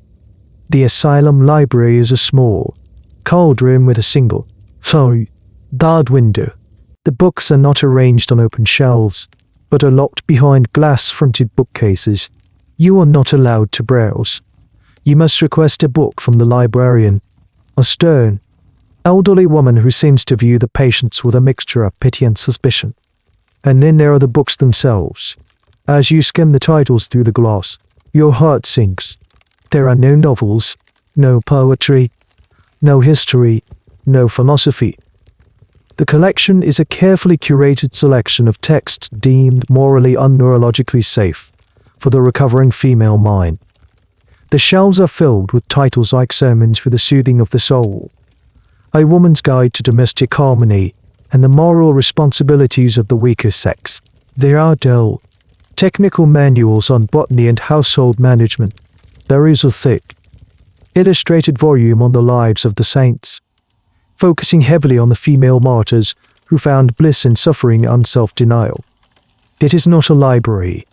It is a pharmacy, and the books are prescriptions for docility. This was a very real and deliberate practice. Asylum libraries were an extension of moral therapy. The books were chosen by the superintendent with the explicit goal of calming the passions, instilling piety, and reinforcing traditional social roles. The idea that a book could be a source of intellectual stimulation or personal growth was seen as dangerous. For a hysterical woman, a novel was like a dose of poison, while a book of sermons was the antidote. You request a book, choosing the least offensive-looking title you can find, A Study of Common English Wildflowers. The librarian unlocks the case, retrieves the book, and records your number in a ledger. You take the heavy volume to one of the hard wooden tables and open it. The book is filled with detail, hand-colored illustrations of flowers, primroses, bluebells, foxgloves. For a moment, you are transported. You can almost smell the damp earth of a forest floor, feel the sun on your face. But as you begin to read the text, the familiar institutional tone returns. The descriptions of the flowers are dry and technical, focused on the number of stamens and the shape of the leaves. But then, the author will veer into a bizarre moral lesson. The humble, retiring violet is praised for its modesty. The clinging ivy is presented as a model of feminine devotion. The gaudy, showy poppy is used as a cautionary tale against vanity. Every flower, every plant, has been conscripted into the service of Victorian morality. Nature itself has been rewritten to teach you how to be a good woman. A particularly absurd and revealing example of this literary censorship in asylums was the treatment of Shakespeare. While the bard was a cornerstone of English education, his plays were considered too passionate, too violent, too emotionally stimulating for asylum patients. Often, the only Shakespeare allowed was a heavily edited version known as Baudelaire's Shakespeare, a contemporary edition in which a man named Thomas Baudelaire had removed all the words and expressions, which cannot with propriety be read aloud in a family. The result was a sterile, lifeless version of the plays, stripped of all their power and poetry. Madness, it seemed, could be cured by bad editing. As you sit there, turning the pages of the Wildflower book, Catherine is escorted into the library for her allotted time. She is given a book on needlepoint patterns. You catch her eye across the room, and she gives you a tiny, almost imperceptible roll of her eyes. The gesture speaks volumes. Look at what they think will cure us. Flowers and stitches. You want to tell her about your pen, about the secret words you are writing in the dark, but you can't. The librarian's watchful eyes are always on you. Instead, you use the only language available to you. You find the illustration of the swift in a bird-watching manual and leave the book open to that page on the table when your hour is up. It is a small, silent message, a picture of a bird, a promise of flight, left in a cage full of books about the beauty of deep roots and clinging vines. You walk back to your ward, the moral lessons of the wildflowers echoing in your mind. The library was not a window. It was just another wall. A wall built of paper and ink, printed with the same message that was written on the very architecture of the asylum. Your mind is a dangerous place, and we are here to tame it.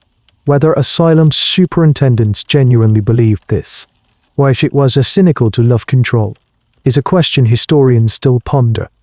The answer is likely that they did believe it. with a terrifying and absolute certainty. Your good behavior, a term that, in this place, simply means a convincing performance of silent, productive docility, earns you an invitation to another of the asylum's therapeutic offerings. The weekly moral therapy lecture. Attendance is not optional. Every Tuesday afternoon, a select group of the more manageable patients from the West Wing are gathered in the asylum's chapel. The chapel is a cold, cavernous space with a high, vaulted ceiling that swallows sound, making the speaker's voice echo in a strained, disembodied way. The pews are hardened backless, designed to encourage ramrod straight posture, a physical manifestation of moral rectitude. The only decoration is a large, austere wooden cross on the far wall and a series of stained glass windows.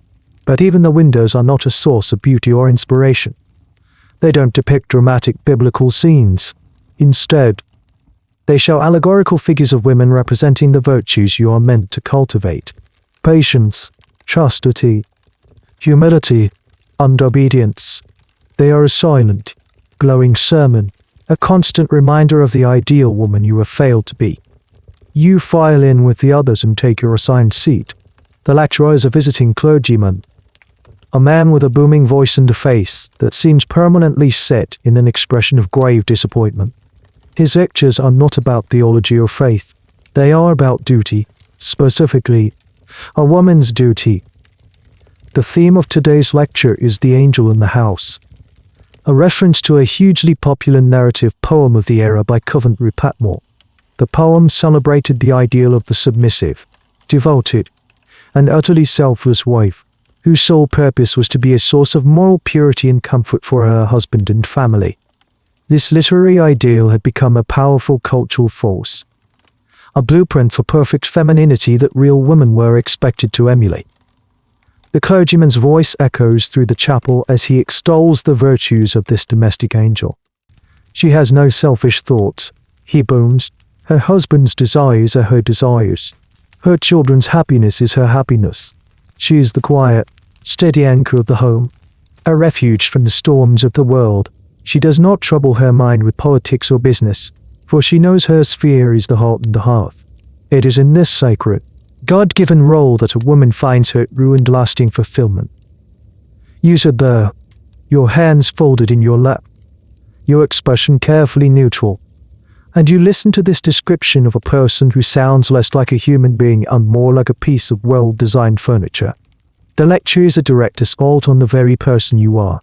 Your curiosity, your desire for knowledge, your very habit of thinking. These are not just quirks of your personality. They are presented as moral failings, a rejection of your God-given nature. The concept of moral therapy was originally a progressive, humane reform in the treatment of the mentally ill, pioneered by Quakers in the late 18th century. It was a reaction against the brutal, prison-like conditions of the old madhouses. The core idea was to treat patients with kindness and respect, in a calm and orderly environment, and to engage them in productive activities and rational discussion. The goal was to appeal to the same part of the patient's mind and help them regain self-control. However, as the 19th century wore on and asylums grew larger and more institutionalized, this noble idea was often corrupted.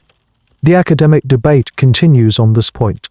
Did moral therapy fail, or was it twisted into something else?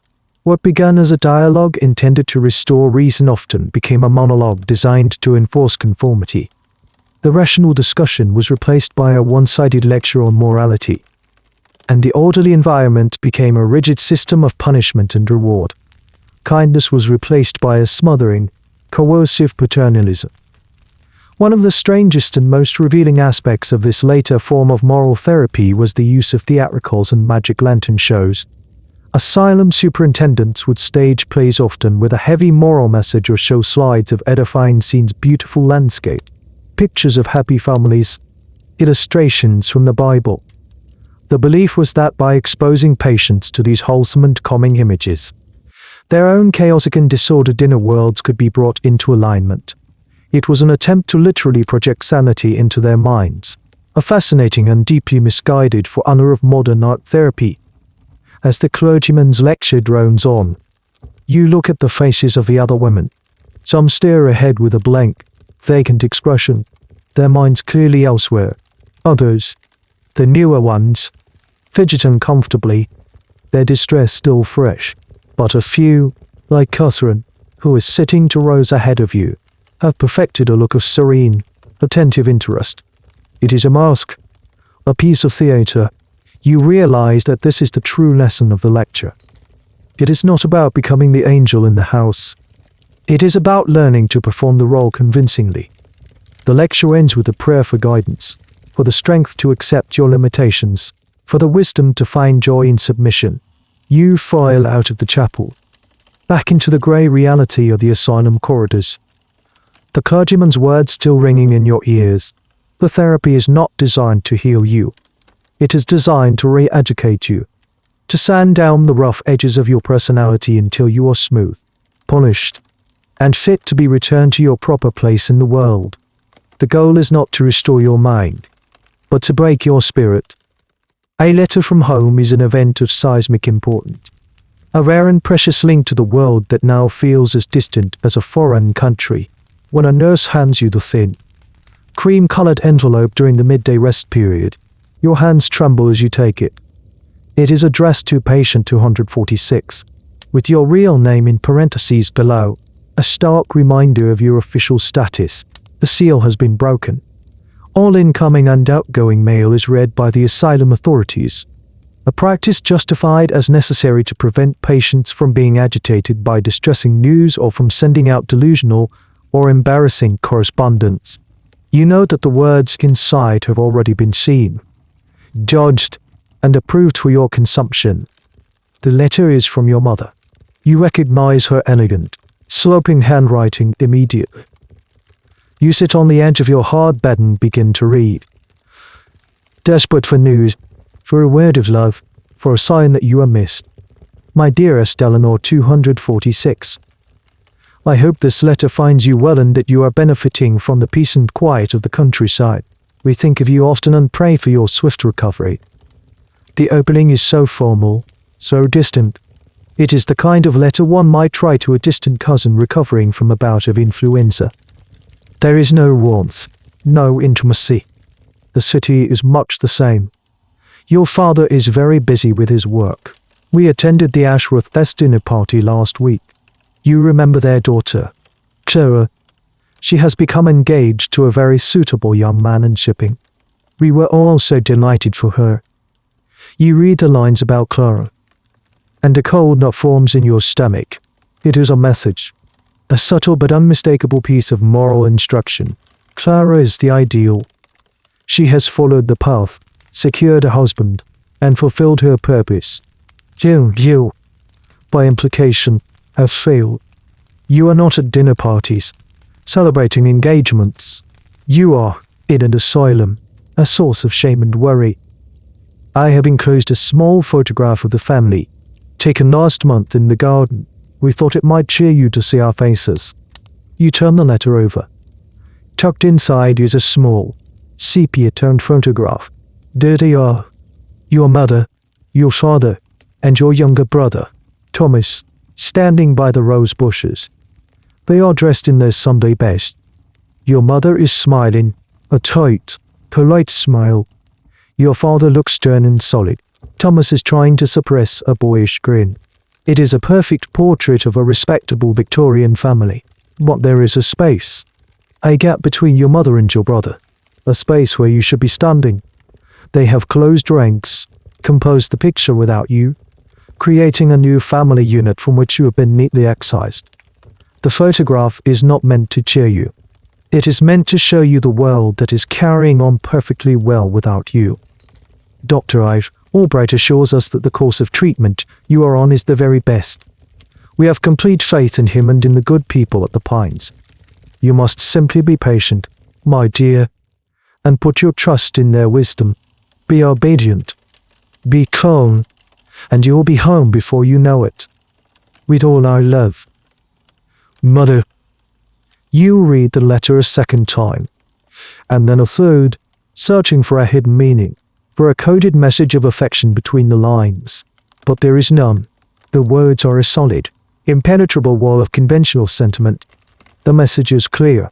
Your family has entrusted you to the experts. They have outsourced your recovery, and their role now is simply to wait. They have accepted the diagnosis, and they are waiting for the cure to work. They love the idea of you being well, but they are unable, or unwilling, to engage with the reality of your experience. The practice of censoring patient mail was a powerful tool of control, by controlling the flow of information. The asylum could isolate patients from their support systems and reinforce the idea that the doctors knew best. It also prevented patients from alerting their families to any mistreatment or abuse. Historians who study these censored letters face a significant challenge. How do you read between the lines? How do you reconstruct the true, uncensored thoughts of the writer? It's a form of historical detective work, trying to find the ghost of a real message haunting the approved text. An even more poignant aspect of this were the letters that were never sent. Asylum archives are full of confiscated letters written by patients. Letters filled with desperate pleas for help, angry denunciations of the doctors, or simply loving, lonely messages to their families. These unsent letters are a heartbreaking testament to the voices that were silenced. The debate among historians is whether these letters are a reliable source. Are they an accurate account of asylum life? Or are they, as the asylum authorities claimed, simply the delusional ramblings of a troubled mind? The answer is probably that they are a complex mixture of both. You fold the letter and the photograph and place them on the small table beside your bed. You do not feel cheered. You do not feel loved. You feel utterly, profoundly alone. Your family hasn't abandoned you in a cruel or malicious way. They have abandoned you with the best of intentions, with love and concern, convinced that they are doing the right thing. And that, you realize, is the most heartbreaking kind of abandonment of all. They have not thrown you to the wolves. They have handed you over to the shepherds, never suspecting that the shepherds and the wolves might be one and the same. The letter becomes a turning point, not in a dramatic, cinematic way, but in a quiet, internal shift of understanding. The vague, desperate hope you had been nursing, the hope that your family would realize there had been a terrible mistake and come to rescue you, finally dies.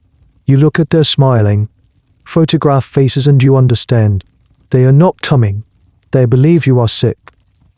And they will only welcome you back when you are cured. And in that moment of cold clarity, you realize what you must do. If you cannot be cured, you must perform being cured. Sanity is not a state you can return to. It is a role you must learn to play.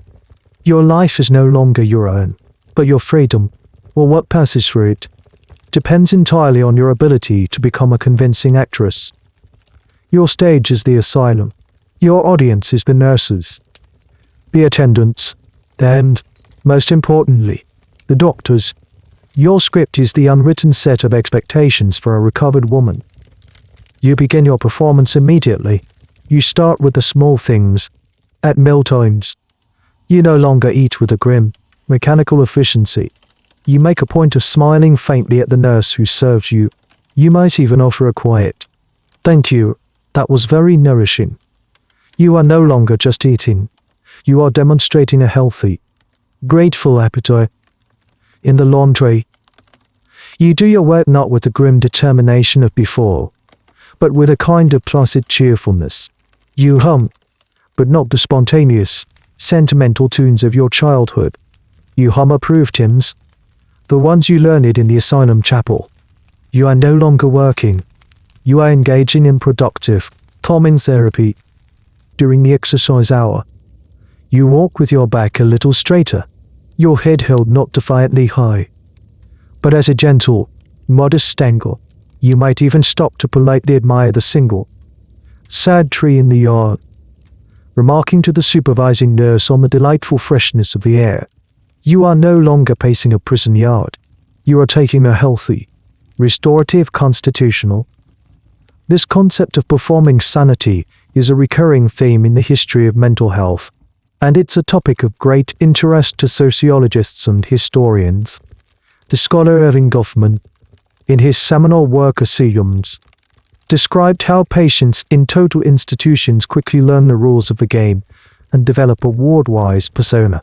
They learn what the staff wants to see and hear, and they provide it in order to gain small privileges and, eventually, their release. The deeply troubling question that arises from this is, did the asylum cure the patient, or did it simply teach them to be a better, more convincing actor? Did it change who they were, or just how they behave? The debate continues. One of the most bizarre and illustrative examples of this was the parole system in some asylums. Patients who demonstrated good behavior were granted parole of the grounds, meaning they could walk freely within the asylum's vast campus. However, this freedom was a test. The patients knew they were being watched from the asylum windows. They had to perform their freedom correctly, walking at a sedate pace, stopping to admire the flowers, showing no signs of distress or agitation. It was a strange, panoptic theater of recovery. Your greatest performance is reserved for Drive. Graves' weekly rounds. When he enters your room, you no longer stand in silent, fearful deference. You greet him with a small, respectful smile. You make eye contact, but not for too long, as that would be forward. You answer his questions in a soft, even voice. And how are we feeling this week? Number 246, he asks, his eyes on your chart. Much calmer. Doctor, thank you, you say.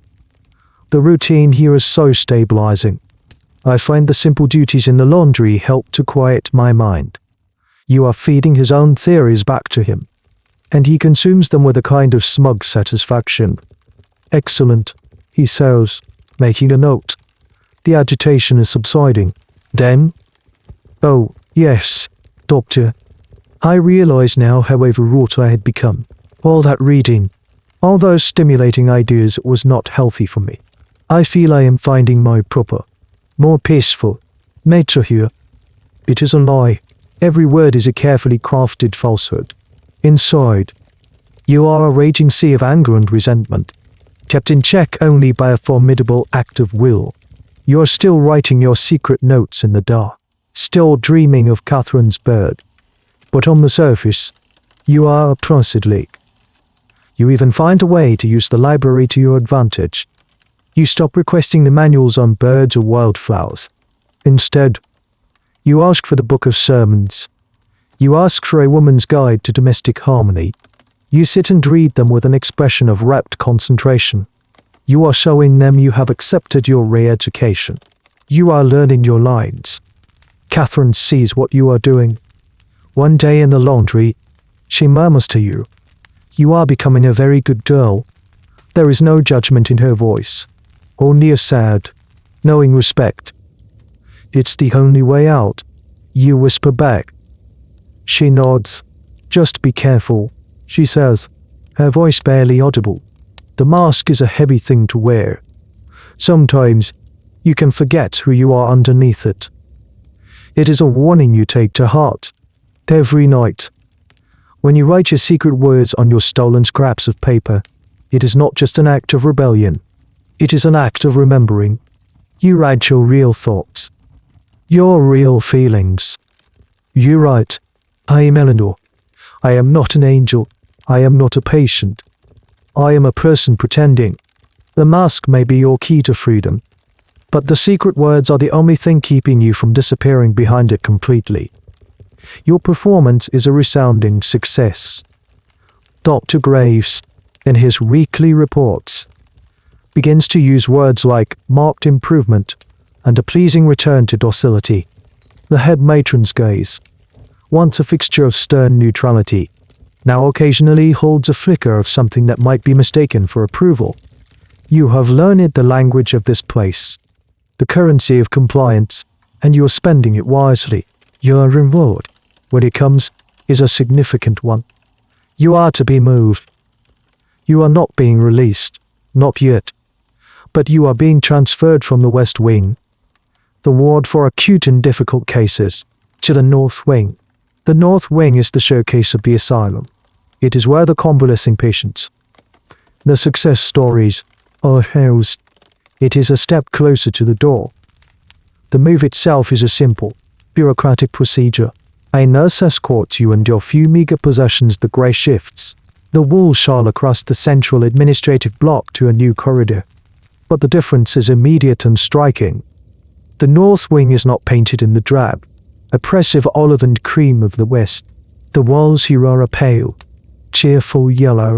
There are runners of patterned carpet on the polished wooden floors, muffling the echo of your footsteps.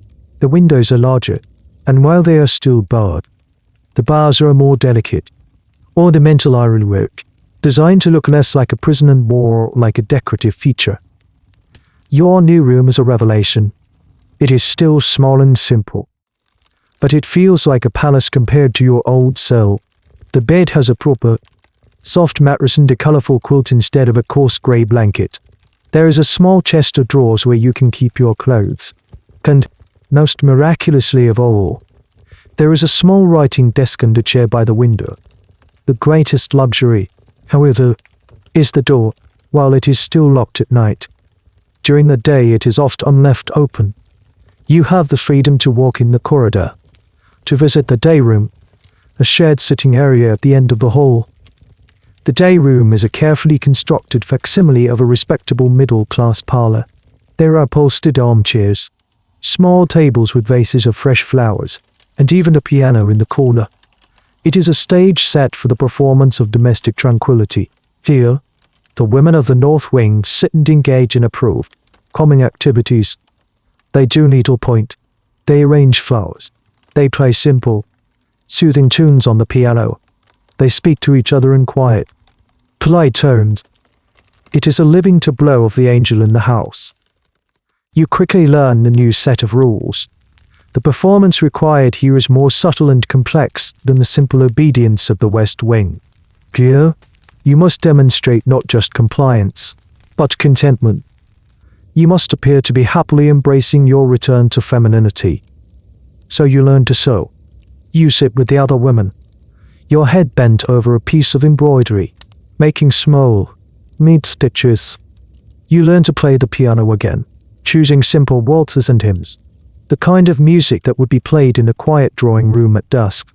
You learn the art of polite, gentle conversation, talking about the weather, the flowers, the quality of the tea. You never speak of the past. You never speak of the future. You exist only in the serene, constructed present. The North Wing was a common feature of the Kirkbride plan asylums. It was the final step in the machine for healing.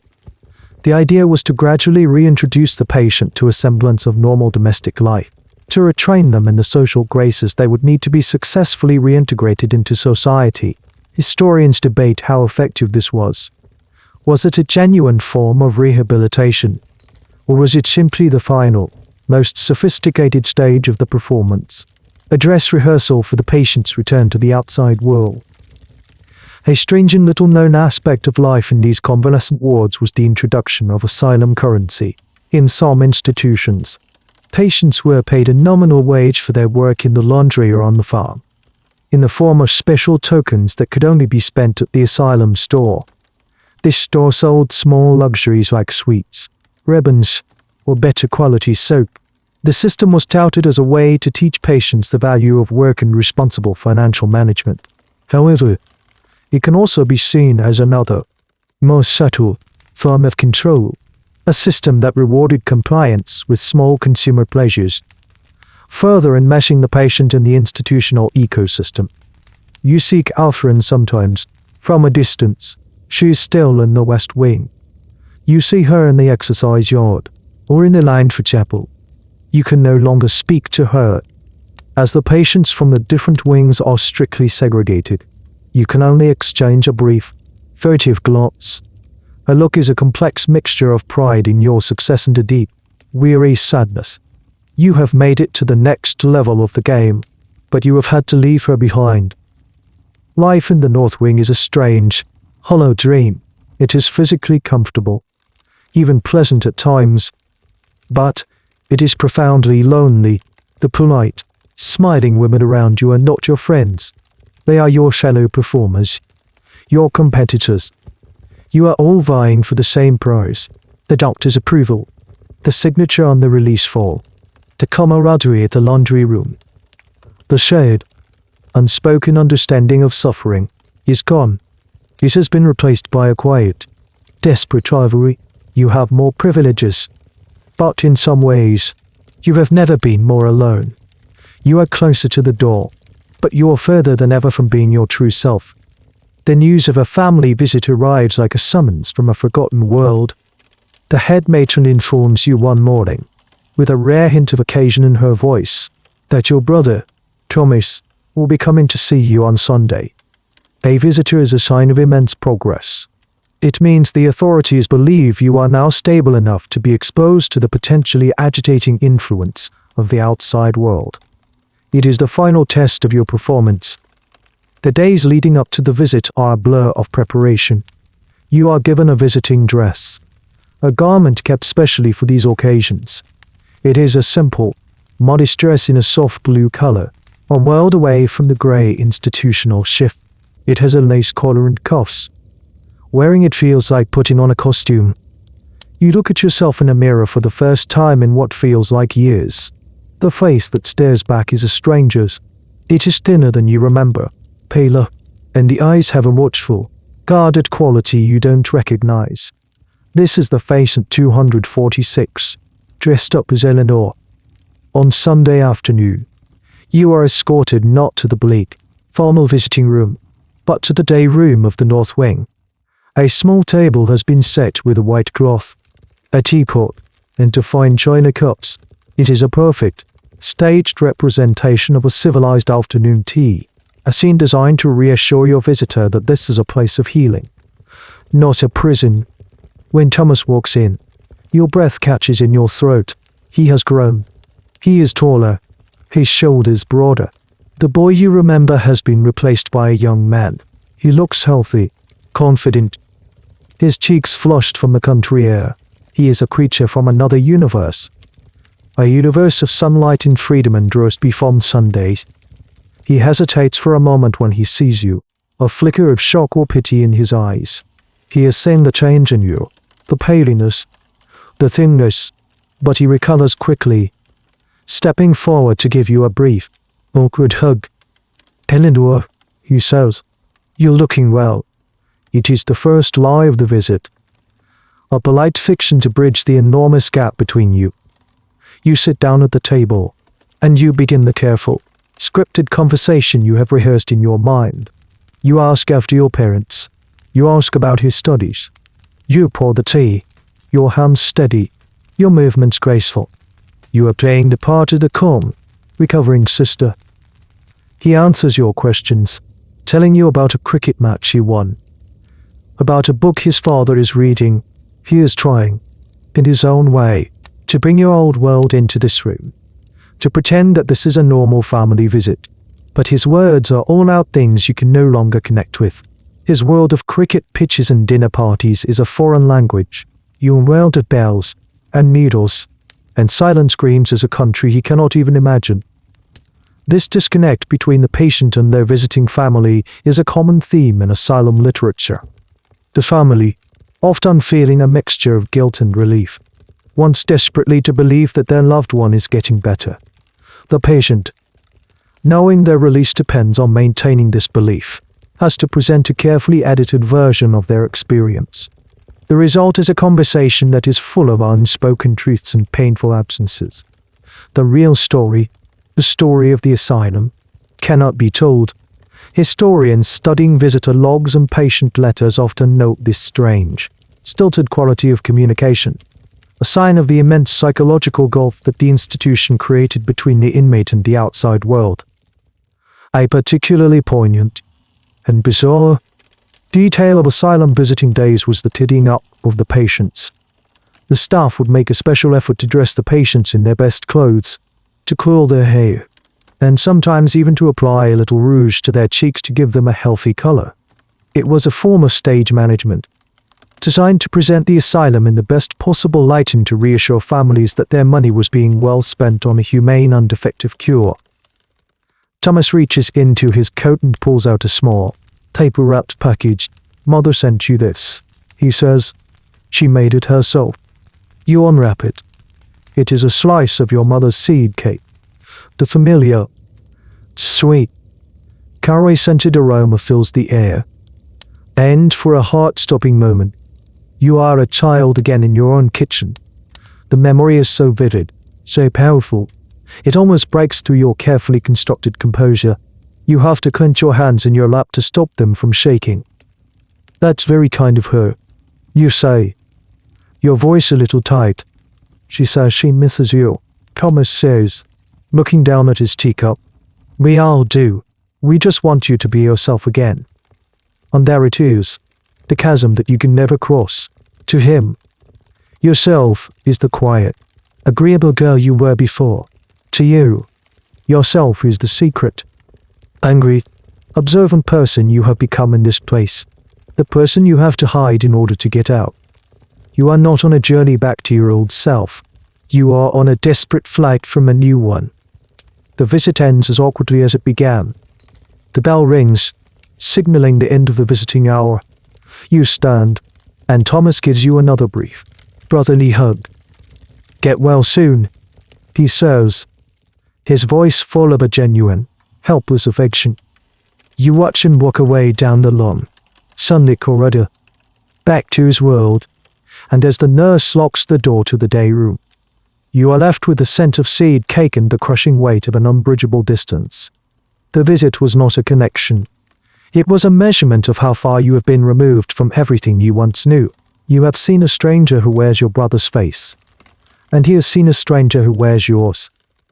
The seasons turn, and you watch them through the ornamental bars of your north wing window. You have been in the pines for a long time now. You are no longer sure how long. A year, 18 months. Time has lost its conventional shape. It is no longer a straight line leading from the past to the future. It is a circle, a loop of bells, meals, on duties, marked only by the slow, inexorable shift of the light and the changing colors of the leaves on the single, large oak tree you can see in the distance. You watch the tender green of its spring buds unfurl. You watch the lush, heavy canopy of its summer leaves. You watch the leaves turn to golden fiery red in the autumn, and you watch them fall, one by one, until the tree is a stark, black skeleton against a winter sky. Then you watch the snow fall, blanketing the world in a pure, silent white, and then you watch the first hints of green return. The tree is your calendar. It is your clock. It is the only thing that changes in a world of relentless sameness. Your life has settled into a state of strange, suspended animation. You are a model patient. You are the star pupil in the school of sanity. You sew the neatest stitches. You play the most soothing hymns on the piano. You arrange the most pleasing bouquets of flowers. You have perfected the mask of serene contentment. You are the woman on the cover of the asylum's brochure, the living proof that the system works. But underneath the mask, your secret life continues. It is your only anchor to the person you still believe you are. Your collection of stolen paper scraps and your precious fountain pen are still hidden in the mattress of your bed, a bed that you were mercifully allowed to bring with you from the West Wing under the guise of sentimental attachment. In the deep of night, when the North Wing is as silent as a tomb, you still write. Your writing has changed. It is no longer just a catalogue of your surroundings or a defiant scrawling of your own name. You have begun to write stories, tiny, fragmented fictions. You write about a woman who can turn into a bird and fly away from a locked room. You write about a girl who learns to speak the language of trees. You write about a world where women are not angels or patients, but explorers, scientists, and queens. Your imagination, the very thing they tried to cure you of, has become your last and most powerful refuge. It is the one part of you they cannot medicate, discipline, or control. The long-term institutionalization of patients, a phenomenon sometimes called asylumization, is a tragic and well-documented aspect of this era. Patients who might have been admitted for a temporary nervous crisis could end up spending years, or even their entire lives, within the asylum walls. They became so accustomed to the rigid structure and lack of personal responsibility that they were unable to function in the outside world. The asylum, designed as a temporary cure, became a permanent home. Historians still debate the causes of this. Was it the nature of the illness, the failure of the treatments, or did the institution itself, in a way, create a dependency that was impossible to break? A peculiar feature of long-term asylum life was the development of a unique institutional culture. Patients and staff created their own slang, their own social hierarchies, their own rituals and traditions. The annual asylum ball was a common event, a surreal evening where patients and staff would dress in costume and dance together in the main hall. These events were meant to be therapeutic, a way to provide a healthy social outlet, but they also served to reinforce the idea of the asylum as a complete, self-contained world, a society with its own bizarre rules and customs, entirely separate from the one outside its walls. You rarely see Catherine anymore. The divide between the wards is absolute. But one day, you hear a rumor, passed in whispers between two junior nurses. Patient 187, the artist, has been discharged. Her husband, it is said, has died suddenly, and her family has come to take her home. The news hits you with a strange mixture of emotions. There is a surge of fierce, triumphant joy for her. She is free, her bird is finally flown. But there is also a profound sense of loss, and a sharp, cold stab of envy. Her release had nothing to do with her cure. It was a matter of circumstance, aim and hide, and so she was allowed to live again. Her freedom was not earned. It was granted, as arbitrarily as her confinement had been. It makes you question your own strategy. You are working so hard, playing the game so perfectly, but what if it's all for nothing? What if your release is not up to you at all, but depends on the whim of a doctor, the needs of your family, or some random turn of fate? That night, you lie awake and watch the moonlight make patterns of the window bars on your floor. You are safe in the north wing. You are comfortable. The routine is predictable. The world outside, the world you are supposedly working to rejoin, now seems a frightening, chaotic, and impossibly distant place. For the first time, a terrifying thought creeps into your mind. What if you never leave? What if you watch the oak tree turn from green to gold to black, over and over and over again, until you forget there was ever another world at all? Years pass. The exact number is a soft, blurry concept you no longer try to grasp. Thomas's visits have become a rare and formal ritual. He is a man now, with a wife and a life of his own. A life in which you are a distant, sad footnote. Your parents are old. In their letters, which are now infrequent, their handwriting has grown shaky. They no longer write of your recovery, but of your care. The language has shifted. This is no longer a temporary cure. It is a permanent arrangement. You have become one of the lifers, a quiet, harmless fixture of the North Wing. Your performance of sanity has become so ingrained that it is no longer a performance. The mask has fused to the skin. You are calm. You are gentle.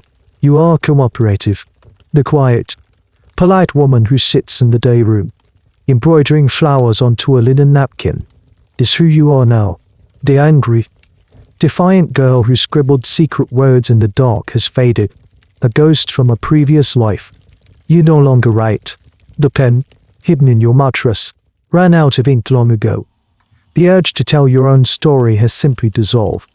The blankness they sought to impose upon your mind has been achieved, not by their brutal cures, but by the slow, gentle erosion of time and routine. One evening, you are sitting in the day room, watching the last rays of the setting sun paint the pale yellow walls in shades of orange and pink. An old woman is playing the piano, a simple, familiar hymn. A nurse is collecting the teacups. It is a scene of perfect, manufactured tranquility. You are looking out the window, at your old friend, the oak tree, now heavy with its late summer leaves, and you feel a sensation that is so unfamiliar you can barely identify. It is a feeling of peace. It is not the peace of happiness or contentment. It is the peace of resignation. The peace of a ship that has finally given up fighting the storm and has allowed itself to be carried by the current. The struggle is over. You are no longer fighting to get out. You are no longer fighting to remember who you were. You are simply here. This room. This window. This tree. This soft, predictable light. This is your world. And in its own strange, limited way, it is enough. The historical debate over the fate of long-term asylum patients is a somber one.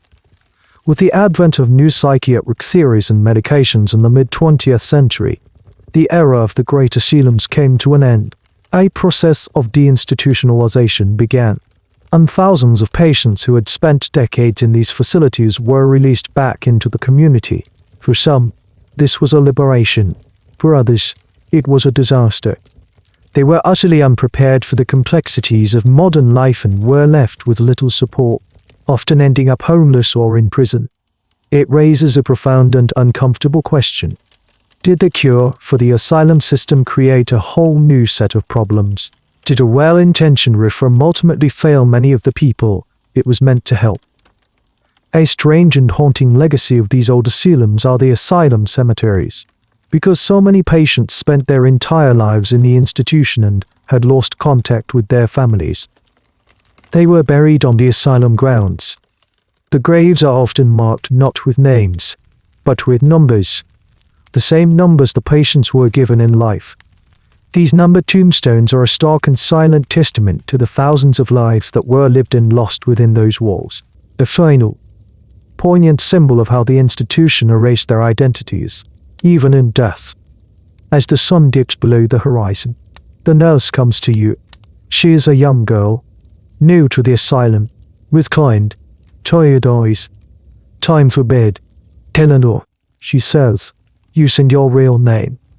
The younger nurses sometimes do. They have not been trained as rigorously in the old, impersonal methods. You allow her to help you up. Your old bones a little stiff.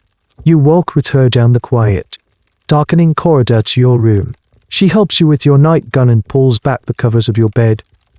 "Sleep well," she says softly, before closing the door and turning the key in the lock. You lie in the darkness, listening to the familiar, comforting sounds of the asylum at night, the distant chime of a clock, the soft footfalls of the night nurse in the hall, the gentle sigh of the wind in the branches of the oak tree outside your window. You are patient 246. You are Eleanor. You are the quiet old woman who embroiders flowers. You are the girl who once dreamed of flying. You are all of them, and none of them. The story, your story, has not ended in a dramatic climax of freedom or tragedy. It has simply softened. It has faded into a quiet, grey, and strangely peaceful twilight. Then the story quiets. The echoes of the asylum bells fade into a soft and gentle silence. A silence that belongs only to you. Here in the comfort of your own space, the heavy doors of that time are closed. The keys are turned, and we can let those shadows drift away, back into the deep, still pages of history. There is nothing more for you to consider, nothing more to hold on to. You can feel a sense of release, a gentle letting go, as if a heavy blanket you didn't even realize you were carrying has been lifted from your shoulders. All that remains is the simple, easy rhythm of your own breathing, a quiet tide that can carry you now, slowly and effortlessly, toward the shores of a deep and peaceful rest. The journey is over. The path has led you here, to this place of calm, this gentle stillness at the very edge of sleep. Our journey together tonight ends here, in this quiet place. Should you need another tale to accompany you further into rest, my library of stories is always open for you. May your dreams be kind. Good night.